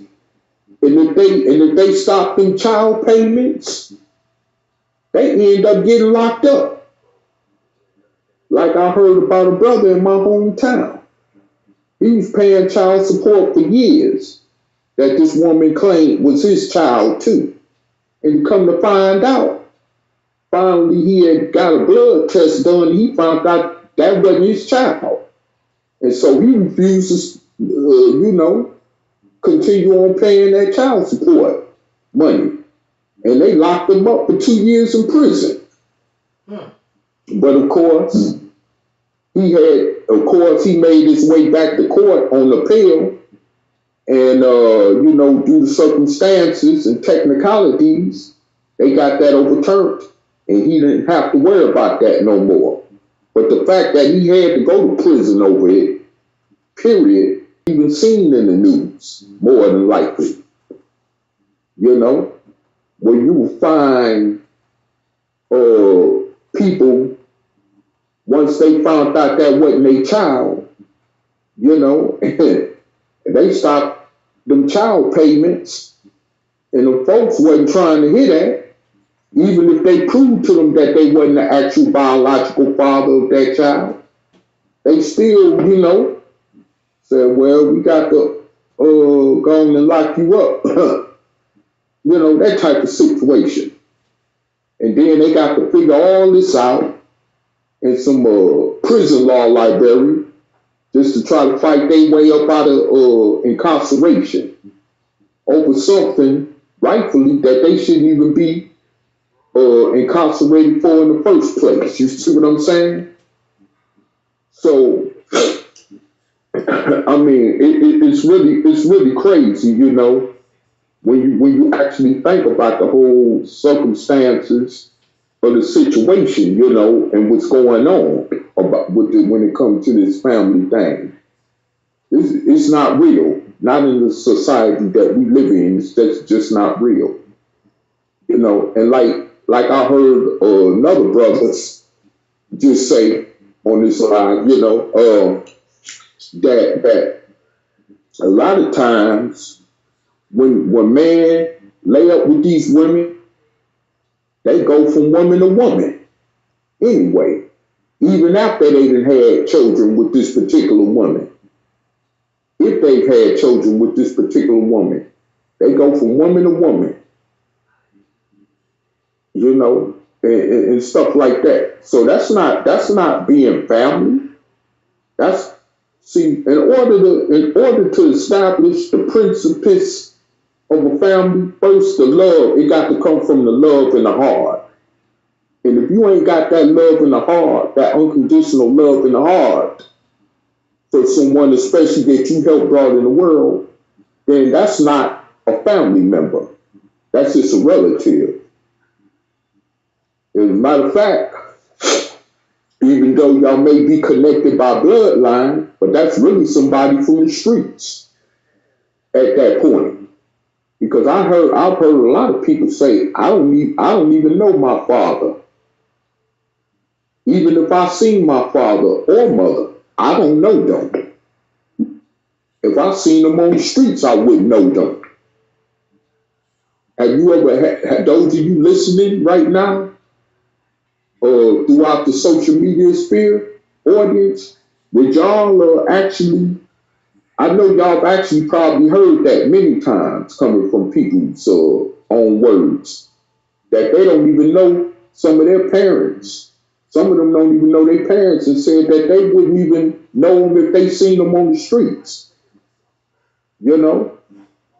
And stuff in reality happens like this. You might bump into somebody that actually might be your parent. You might realize he's kind of older than you, and y'all might even end up getting into a fight or a conflict about something unrelated. To be knowing that that's your father you are actually finna get into a physical confrontation with, or that's actually your son you're finna get into a physical confrontation with, because your son don't know you. That's reality in the world that we're living in, especially in the society that we're living in. See, I could throw all kind of examples out there, which is straight up real. And take it from there. You see what I'm saying? Become a village, and then end up becoming a nation, or like you say, you want your own independent nation. we're going to have to start, unifying as a village. But of course, in the circumstances that we find ourselves in, especially as, dark-skinned descendants of slaves born in this nation, where likely we're not going to see that in this generation. It may have to take our grandchildren or their children to come after them to actually see that reality, but we have to plant those seeds. It's just like those colonists who came over here from Britain had to plant those seeds in order for America to become an independent country from Britain. And a lot of them didn't live to see that. Let alone did they live to see even the more productive times that came from their struggle to make that a reality. They didn't even live to see July the 4th, 1776. Nowhere close to it. They even died maybe one or a couple of 100 years before they could see that. But they started somewhere to plant a seed. Now, how they did it, of course, most of us, including myself, may not agree with it, but they had to start from somewhere by planting them seeds. And that's the same thing we got to do.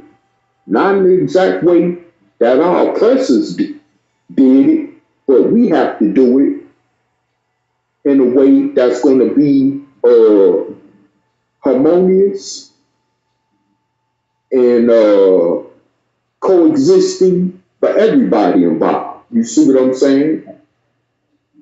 But the thing about it is that this thing called family don't exist. At least, as I said, not in this country called the United States of America that I'm living in, and that most of some of you listening to this live is living in.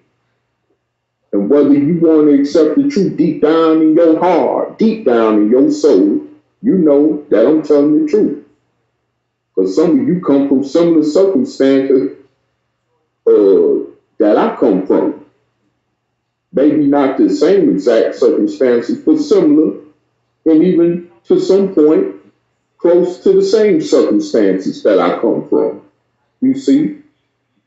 So y'all know what I'm talking about. And like I said, y'all know deep down that what I'm saying is the unadulterated truth.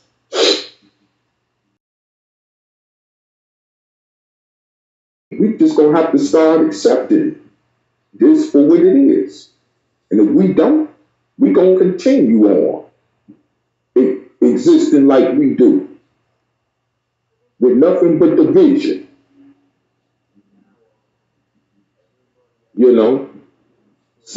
Division has permeated society so much to where even if you see someone on the streets that may be related to you by blood, like I said about the example, do you know that it's actually rival gang members in places like Chicago and Los Angeles, California, that have actually tried to kill each other over rival gang affiliation and didn't even know they was related to each other by blood. Yes.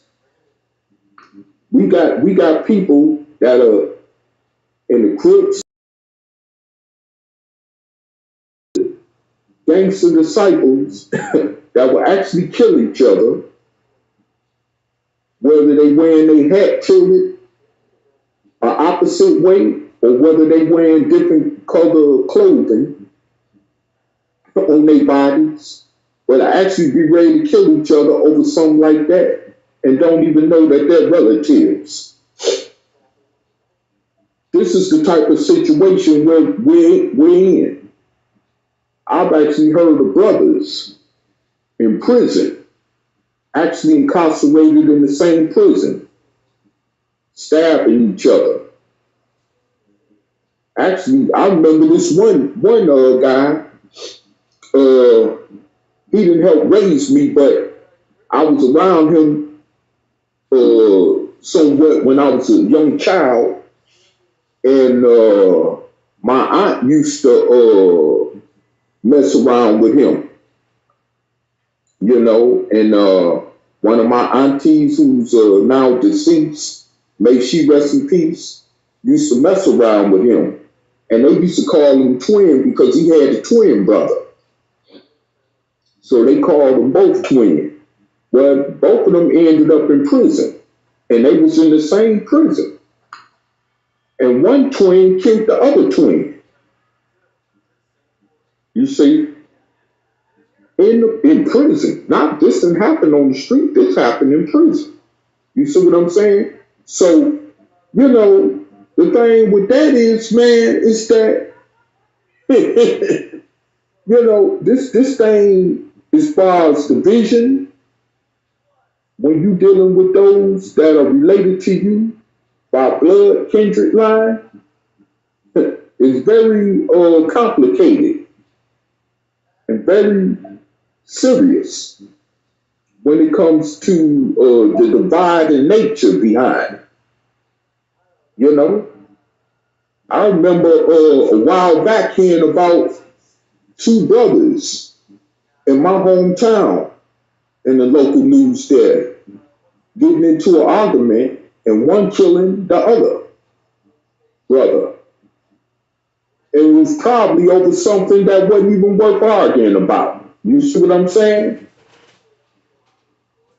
But this guy that just got killed by his own flesh and blood, who come from the same womb as he did. You see what I'm saying? So, I mean, man, you know, when you think about these kind of things, and I say to myself, man, you know, it ain't no such thing as family. Even as we knew when we were growing up as kids, at least as me and brother Taalib knew when we was growing up in the 60s and 70s as children, and you know, family is simply not family no more like it used to be. And that's just the reality of that. You know, brother might want to give some input thought to help us close out. And of course, he might turn the mic back over to me since I started with this topic to close us out, but I'm gonna digress to him.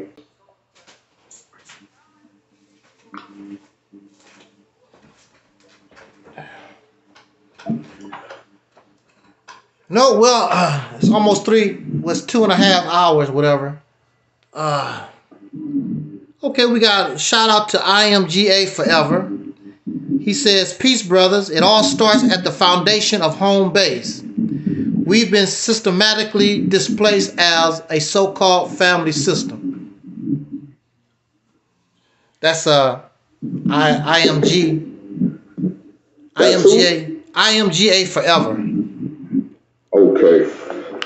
Before I turn this over to you, brother, I want to respond to that. Okay. It starts from the home. Okay. Like I began this live podcast with saying was before it even reached the home, it starts in the streets. Let's forget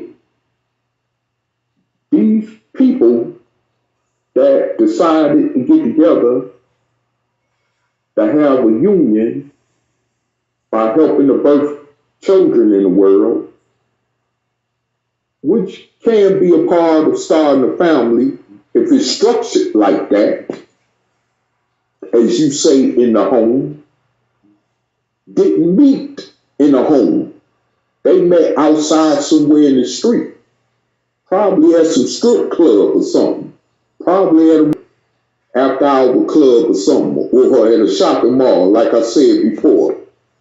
But they met on the streets. It didn't start in the home.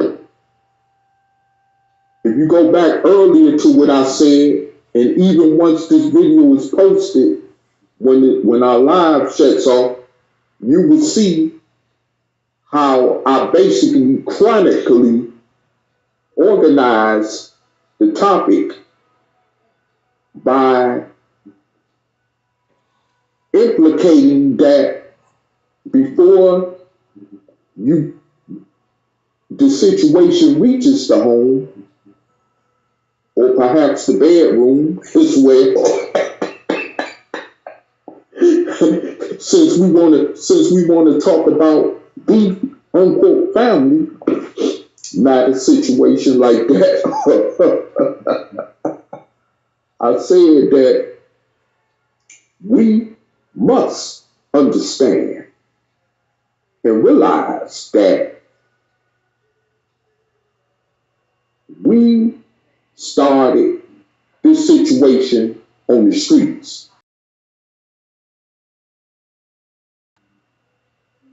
You know, it actually began on the streets. You know, it actually began on the streets. Facebook because of spilled milk. It's their garbage. You know, it's our fault that we don't have our own forums where we can speak without them messing with us, because what we talk about is none of their damn business. Anyway, it's not none of their business. But we don't support. I remember there's many brothers and sisters who have tried to create alternative Facebook and YouTube channels, you know, platforms. But unfortunately, some of them they weren't technically sound. Like, I forgot what the name of those was. But anyway, we didn't support them anyway because they was asking for money. And we didn't want to give nobody nothing. They like Facebook, Instagram, TikTok, and all this because you can make money off of it. You know, so that's where you're going to find our people. To my knowledge, these folks don't even support big shots like Louis Farrakhan or Tariq Nasheed. They don't go to their personal websites. If you don't put something on the white man's media, even if you Farrakhan, they're not going to really get in contact with you like that. They don't support Louis Farrakhan, the Nation of Islam website. I know Young Pharaoh had his own website. They did not. If you don't put something on Facebook, the white man's media, nobody's gonna listen to you. They're not gonna come to your website. And these are the big shots. So, because I wanted to start my own website, but I'm like, why should I spend the money? Why should I go through all that if these folks aren't gonna come? Because if I do it on my own site, when you on your own website, you can speak and whatever and do whatever the hell you want to. But of course, and Tariq Nasheed will still be making money on his website, but they won't. We just got this thing in our head. The white man's ice is colder than ours. Even when it comes to our favorite people. Young Pharaoh, they won't. I noticed that. What's his name? More Science Temple. What's his name? Tahaka Bay, whatever. Tahaka Bay. He tried to do it. He tried to do it. Didn't work. He didn't. What they set his hook? They set his hook up down. No, he tried to set up his own website. His own people. He has almost 40,000. Even that chick, what's her name? Cynthia G. They all can create their own websites. These people will not come. They will not come to your website. You have to. Umar Johnson, he should be able to have his own website. And they come in and he can talk however he feel. But he's on Instagram. And he kept messing with Facebook until, Facebook just kept flagging his channel down. All he got left now is Instagram. And pretty soon he might not be on Instagram like that. But this is their garbage. It's their garbage. It's none of their business how we talk and whatever. They judging you. I don't like that. They shut you down. We shouldn't have to go through that. But this is what we want. This is what we like. So there's no sense to complain. We don't want to do any better. It's not like we can't do any better. We don't want to do any better because the white man's ice is colder. Even these Pan-Africans. Where y'all website at? No, you on YouTube. You on Facebook just like the rest of us is. You know, Facebook, Instagram. We're the Pan-African website. They won't support them. They won't support them. And you know, when you first start off, when you're a fledgling, you know, you have to have, you know, when you first start doing these things, you need that money, you need that capital to get the, because some of us don't have the talent. So you need to buy the talent, to, you know, so that you can get started, you get this off the ground. And pretty soon, brothers and sisters, you can get black brothers and sisters with businesses. They can advertise. You don't need all the advertising that you get from Facebook. You don't need them. I thought y'all was all blackity black. So support the black business. The black business should support you and pay for the advertising on these websites, the black YouTube, the black Facebook. See, we're not real about ours. And the Honorable Elijah Muhammad always said, it's because we're going to have to be forced to do it. We're going to have to be forced. You know, people blame Dr. Martin Luther King about integration. Oh, the integration, Dr. King. These people wanted to do that all the time anyway.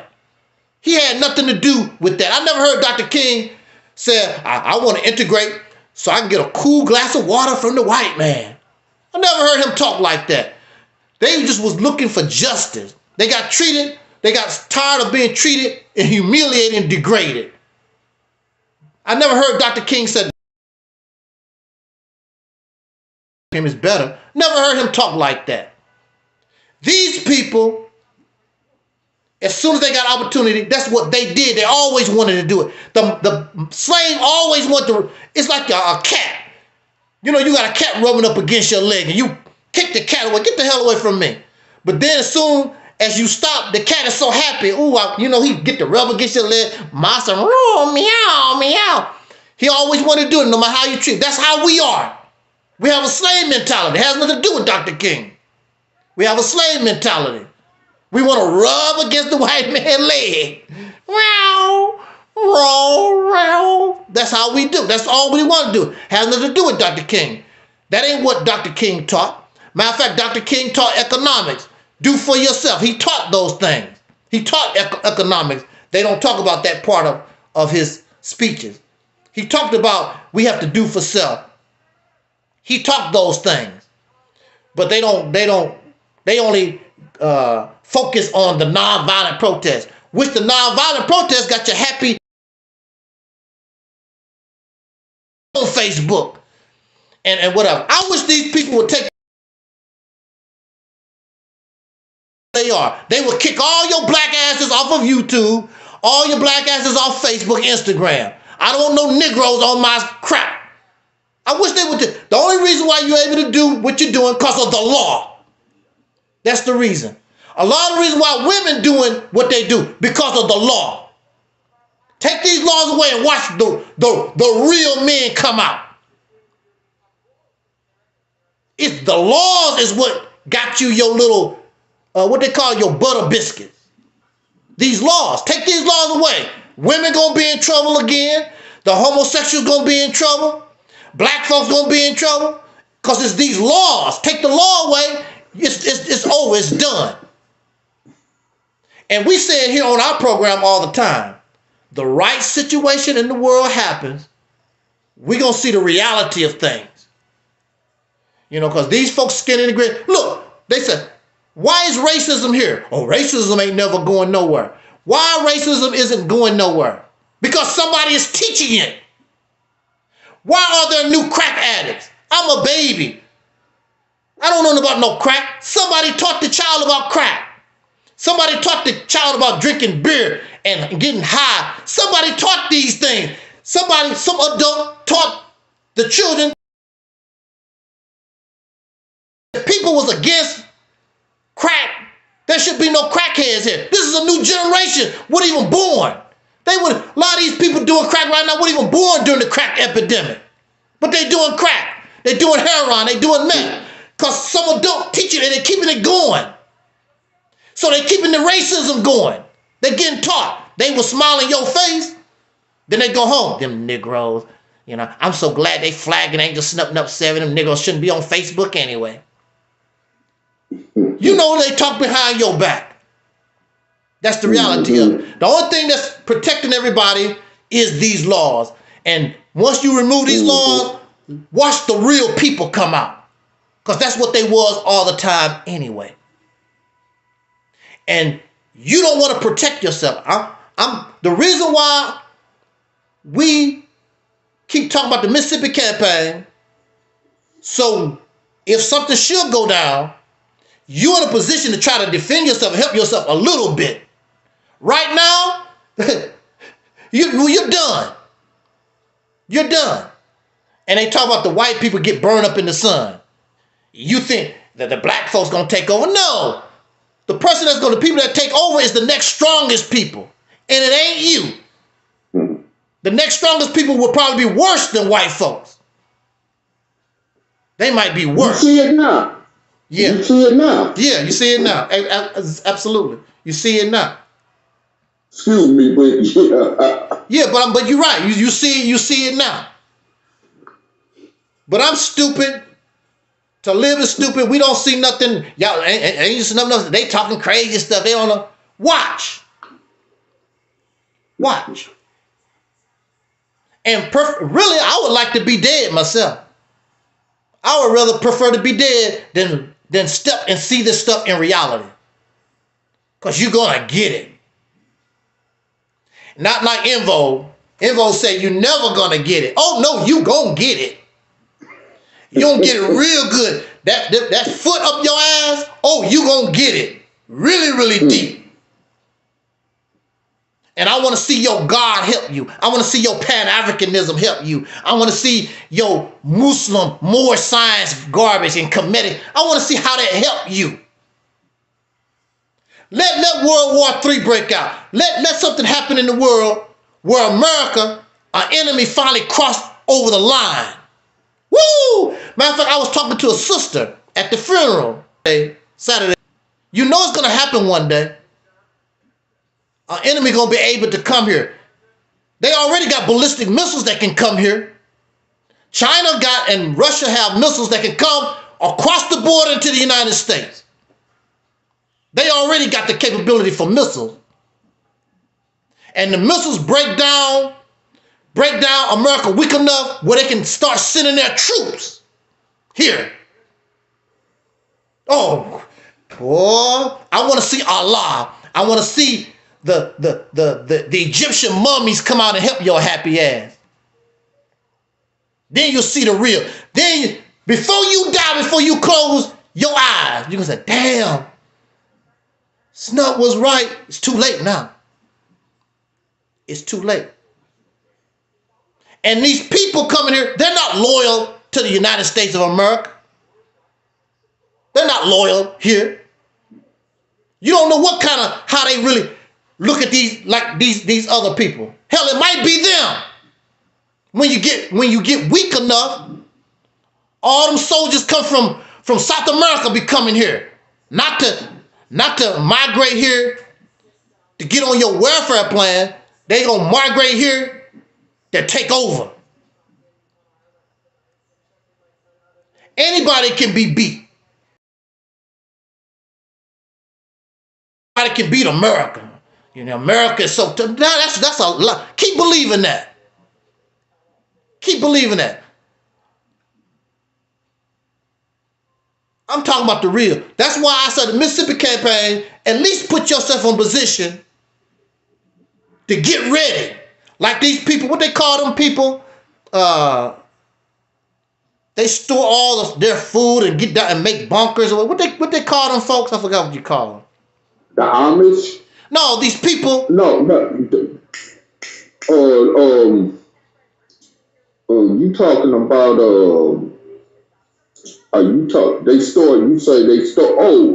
you talking about survivalists. Yeah, well, that's not really the name, but that's what they do. They plan and they believe in something like that. They believe in like the end of the world type stuff, and they try to get ready when all chaos break out.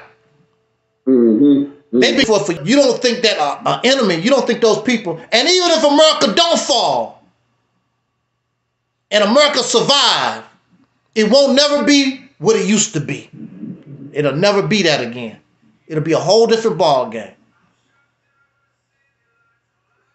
So, you know, me, I'm looking at the future. I'm looking at the worst scenario.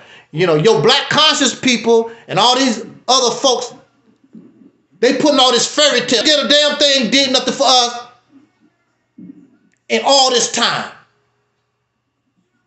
And we're not even together to deserve nothing. So what, God wants to come and all of a sudden put us together? Make us unite, make us, that ain't how life, that's not work.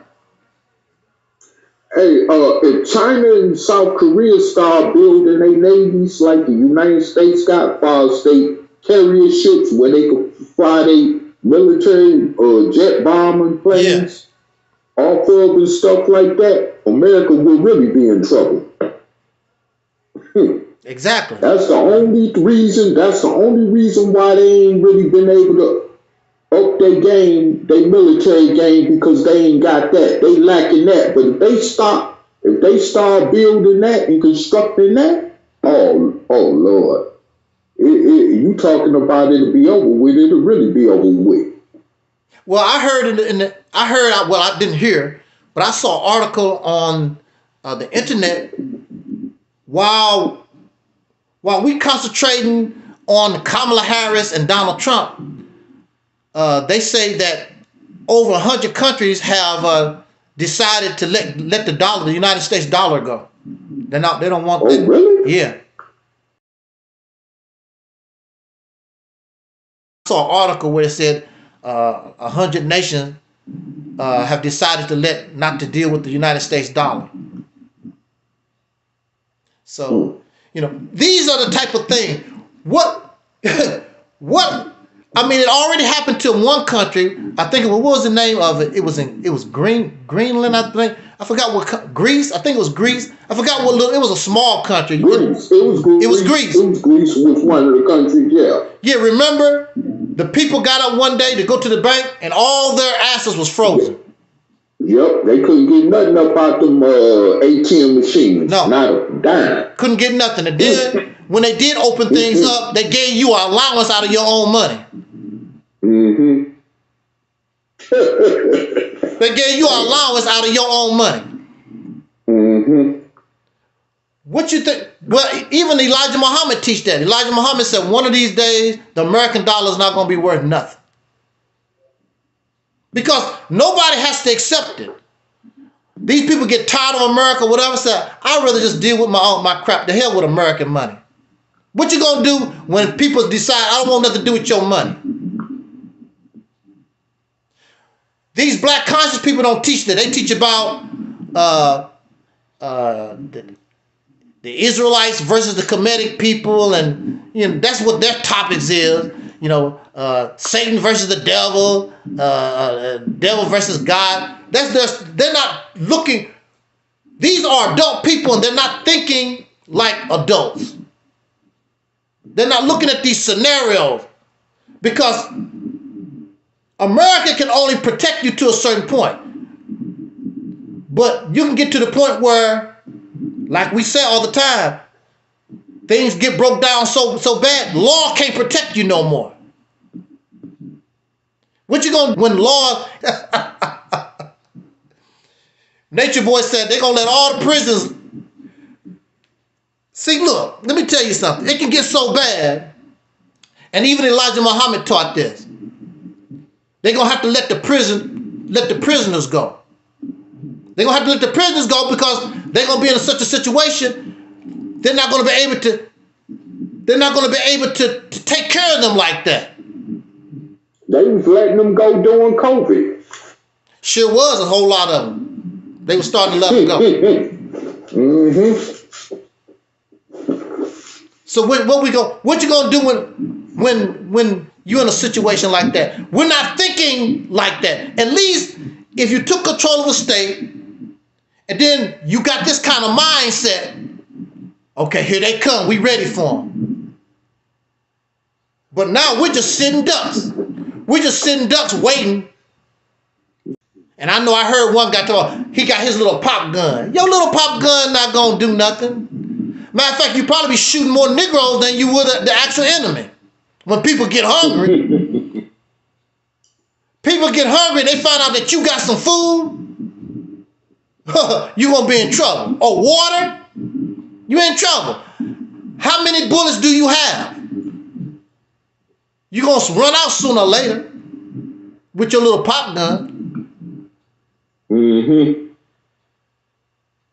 You know, but that's what happens when you're individual. At least if you are united and all of us have the same idea, how are we going to protect ourselves in the future? If it's not us, we want our children to be ready. But we don't think that way. All thing we're thinking about is the Super Bowl and the NBA Finals and LeBron James and his son Bronny. LeBron James and his son Bronny. Who gives a damn? Because they're going to be in the same trouble. If not worse. But again, the foundation is, like you said, the topic that you chose is about family. We're not family. It's about individuals. And individuals are easily destroyed. Easily. I don't care if you Bruce Lee. In reality, Bruce Lee cannot fight no 30-ass people at one time. Especially if you're not up against a wall. Because they come in and get you. Once they bring you down, you done. You can't stop no 30. I don't care what kind of kung fu you got. You're not going to stop no 30 people when they start coming at you like that. Because you're going to get tired. You're going to get tired anyway. And as soon as you get tired, all these other fresh bodies coming in on you, you're not going to be able to stand that long. But that's on us. If that's what you want to do, cool. It's cool. So I want to thank everybody for listening. We had a pretty good audience tonight. Thank you, Brother Taalib. You can go ahead and take us out of here. Okay. My last words with this here, you know, and piggybacking off what the brother was just saying, you know, yeah, we are already in a dire situation as a country right now. And many of us don't even realize it. And, you know, this thing is bigger than Kamala Harris and Donald Trump. Yeah. They just a puzzle piece part of the situation. That's it. Just like it was 4 years ago and 4 years before that, you know. And at the end of the day, as we've been seeing, the decline of America. Since you always got these people, especially the Nation of Islam, talking about the decline of America. Mm-hmm. But what plans are they really making? Right. To defend against this? Every time I hear something come out their mouth, that's the question I got. What plans are you making to defend against this? Is there one of them countries over there, the Muslim countries in the Muslim world, that want to take you? Which I seriously doubt. Yeah. Especially not with the kind of teaching you teaching. They don't even accept you as a word. And then another thing too is that you're a slave to them. A lot of them Arabs look at you as a slave. That's right.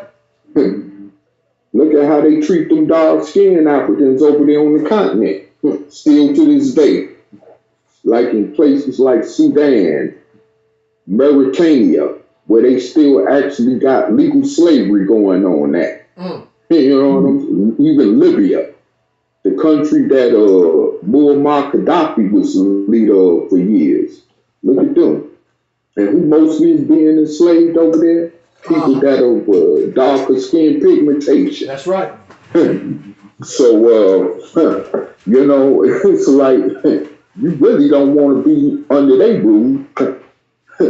We'll be definitely 3 times worse off than we is up under the white man. Since you always want to scream this and that about the white man and what they done to us, try to live up under the rule of the Arab or the Chinese. Somebody like that really hates your guts. and see what the outcome of that'll be. You know? Shoot. And you know, even go over there and try to live up under the rule of them African countries and them darker skinned countries in Africa and see what the outcome will be. They just, like I remember you saying, they just burnt down a black American town in Ghana. Mm-hmm. You know, he was trying to start a settlement there and got it completely burnt down by them locals over there. You know what I'm saying? Like, you know, so you know, brothers and sisters who left here went over there trying to buy land and ended up losing their life in the process. Hey, Taalib, that's family for you. Yes, sir. Oh, yeah. That's family. That's like family they say, kinfolk ain't kinfolk. All kinfolk ain't kinfolk. Right. Yeah. Exactly. Right. Man, yeah. I might as well. Either I might as well stay in America or go to Europe. If I'm just going to travel. You know what I'm saying? Let's be for real about this thing. And make it make sense, you know? But anyway, moving along, you know, like I said, yeah, man, we're faced with some situations that we should be able to see clearly before our eyes right now. That could lead to, you know, these catastrophes coming, you know, and forbid Donald Trump get in there. We might just be back on the plantation picking cotton. Because, I mean, first of all, yeah, this might not be the smartest, brightest person in the world, of course, especially when you hear him open up his mouth. But let him get some power in his hand and see what he do. He already proved us correct. When he was in there the first time, just imagine how many more times worse it could get if he actually get back in the White House. You know, just because Kamala Harris is winning the popular vote right now, we could go back to when Hillary Clinton ran against Donald Trump, and she won the popular vote. Yeah. But the electoral votes made the difference. That's how he got in there the first time. Because it was the electoral college votes that made the ultimate difference. So don't be putting all your eggs in the basket for Kamala Harris. You know what I'm saying? You know, you might get a surprise next month that you wasn't expecting. You know what I'm saying? A real silly surprise. I mean, because even in the biblical sense, it says that faith without works is nothing. Even if you're going to have faith in some, at least work toward it. You know what I'm saying? They don't know what to do. Don't just sit up there. Exactly. Don't just sit up there and depend on that faith. You'll never get nothing. Just like the slaves for years was on the plantation praying for their freedom. But they realized at some point, especially when this country decided to enter into the Civil War, they had to kill or die for their freedom. You see what I'm saying? So you got to put in work. And work ain't easy. I understand that. Even if a lot of us got to lose our life, some of us even got to go to jail, prison. Yeah. But we got to put in work. That's how actual real freedom comes. Yeah. If you ain't putting in no work like that, then don't expect nothing. It's just that simple. You know, so I mean, hey, you know, I just want to say thank you for allowing me on this platform to speak on this topic about family, so-called family, and also to those of you, hopefully that is listening and that will be listening once this is posted on YouTube. And also my mistake by speaking out to those I thought that was watching it on Facebook, since Facebook took this brother channel down, like he just got done explaining to us about. You know, just catch this on, post it on social media, and hopefully, and specifically, I want our youth to see this, especially because there's a lot of our youth homeless in the streets, and that's actually raising each other. Do you know how many homeless children in America it is these days? You can't even compare those type of numbers to when we were children. You know what I'm saying? It's astronomical how many homeless children it is in America on the streets, especially, particularly us, as far as our black children, youth are concerned, you know? And man, I mean, it's like, it's astronomical. And they are actually raising each other. They calling each other mama and daddy. Actually raising each other like they the parents. And like you the child. You know what I'm saying? This is actually going on in 2024 America right now. If you don't believe me, like you say, you do the research, go do the research. You'll find it all over social media. You know, speaking about that type of stuff when it comes to homelessness. You know, you got, matter of fact, you may even have as many homeless children as you do adults. I mean, bad as things has gotten in this country. You know, I mean, look, people can't afford to live nowhere. Rent is getting too high. You know, even people trying to keep up with rent is one check away from being out the door. Yeah. You know what I'm saying? So I mean, you didn't even hear people talking like this back in the 70s when I was coming up.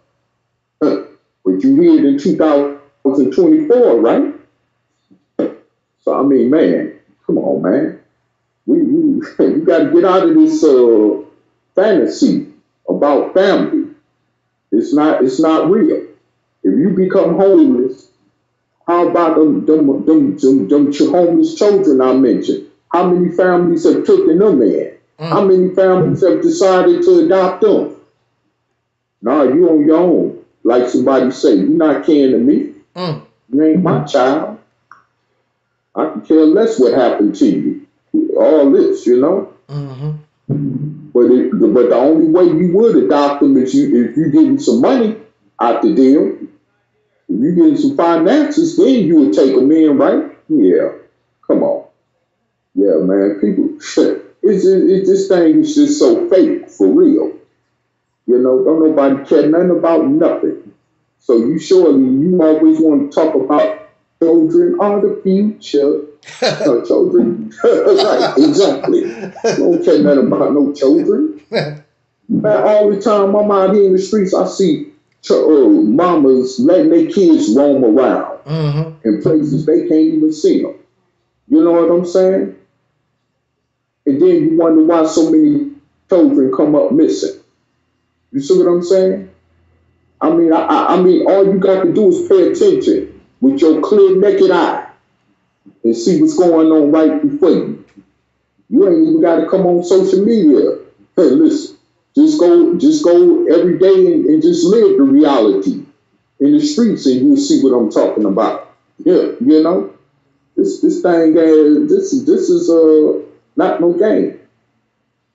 You know, but we're gonna close out, and like I say, even those of you who were watching this video live, I encourage y'all to watch this video again because it's a very important message that was brought up in this video tonight, in this live topic. And also, if you want to, grab a friend or even those who you look at as a family member, you know, wherever they may come from. And y'all can sit down together and watch it. You know what I'm saying? But people need to hear this information. They need to hear this because this is real. This is the reality we all live in. You know, so once again, thank you, brother, for allowing me to come on. And thanks those of you for watching and those of you that commented in the comment section. And with that said, I'm going to X out of here. And peace to everyone. And I'll see you next time.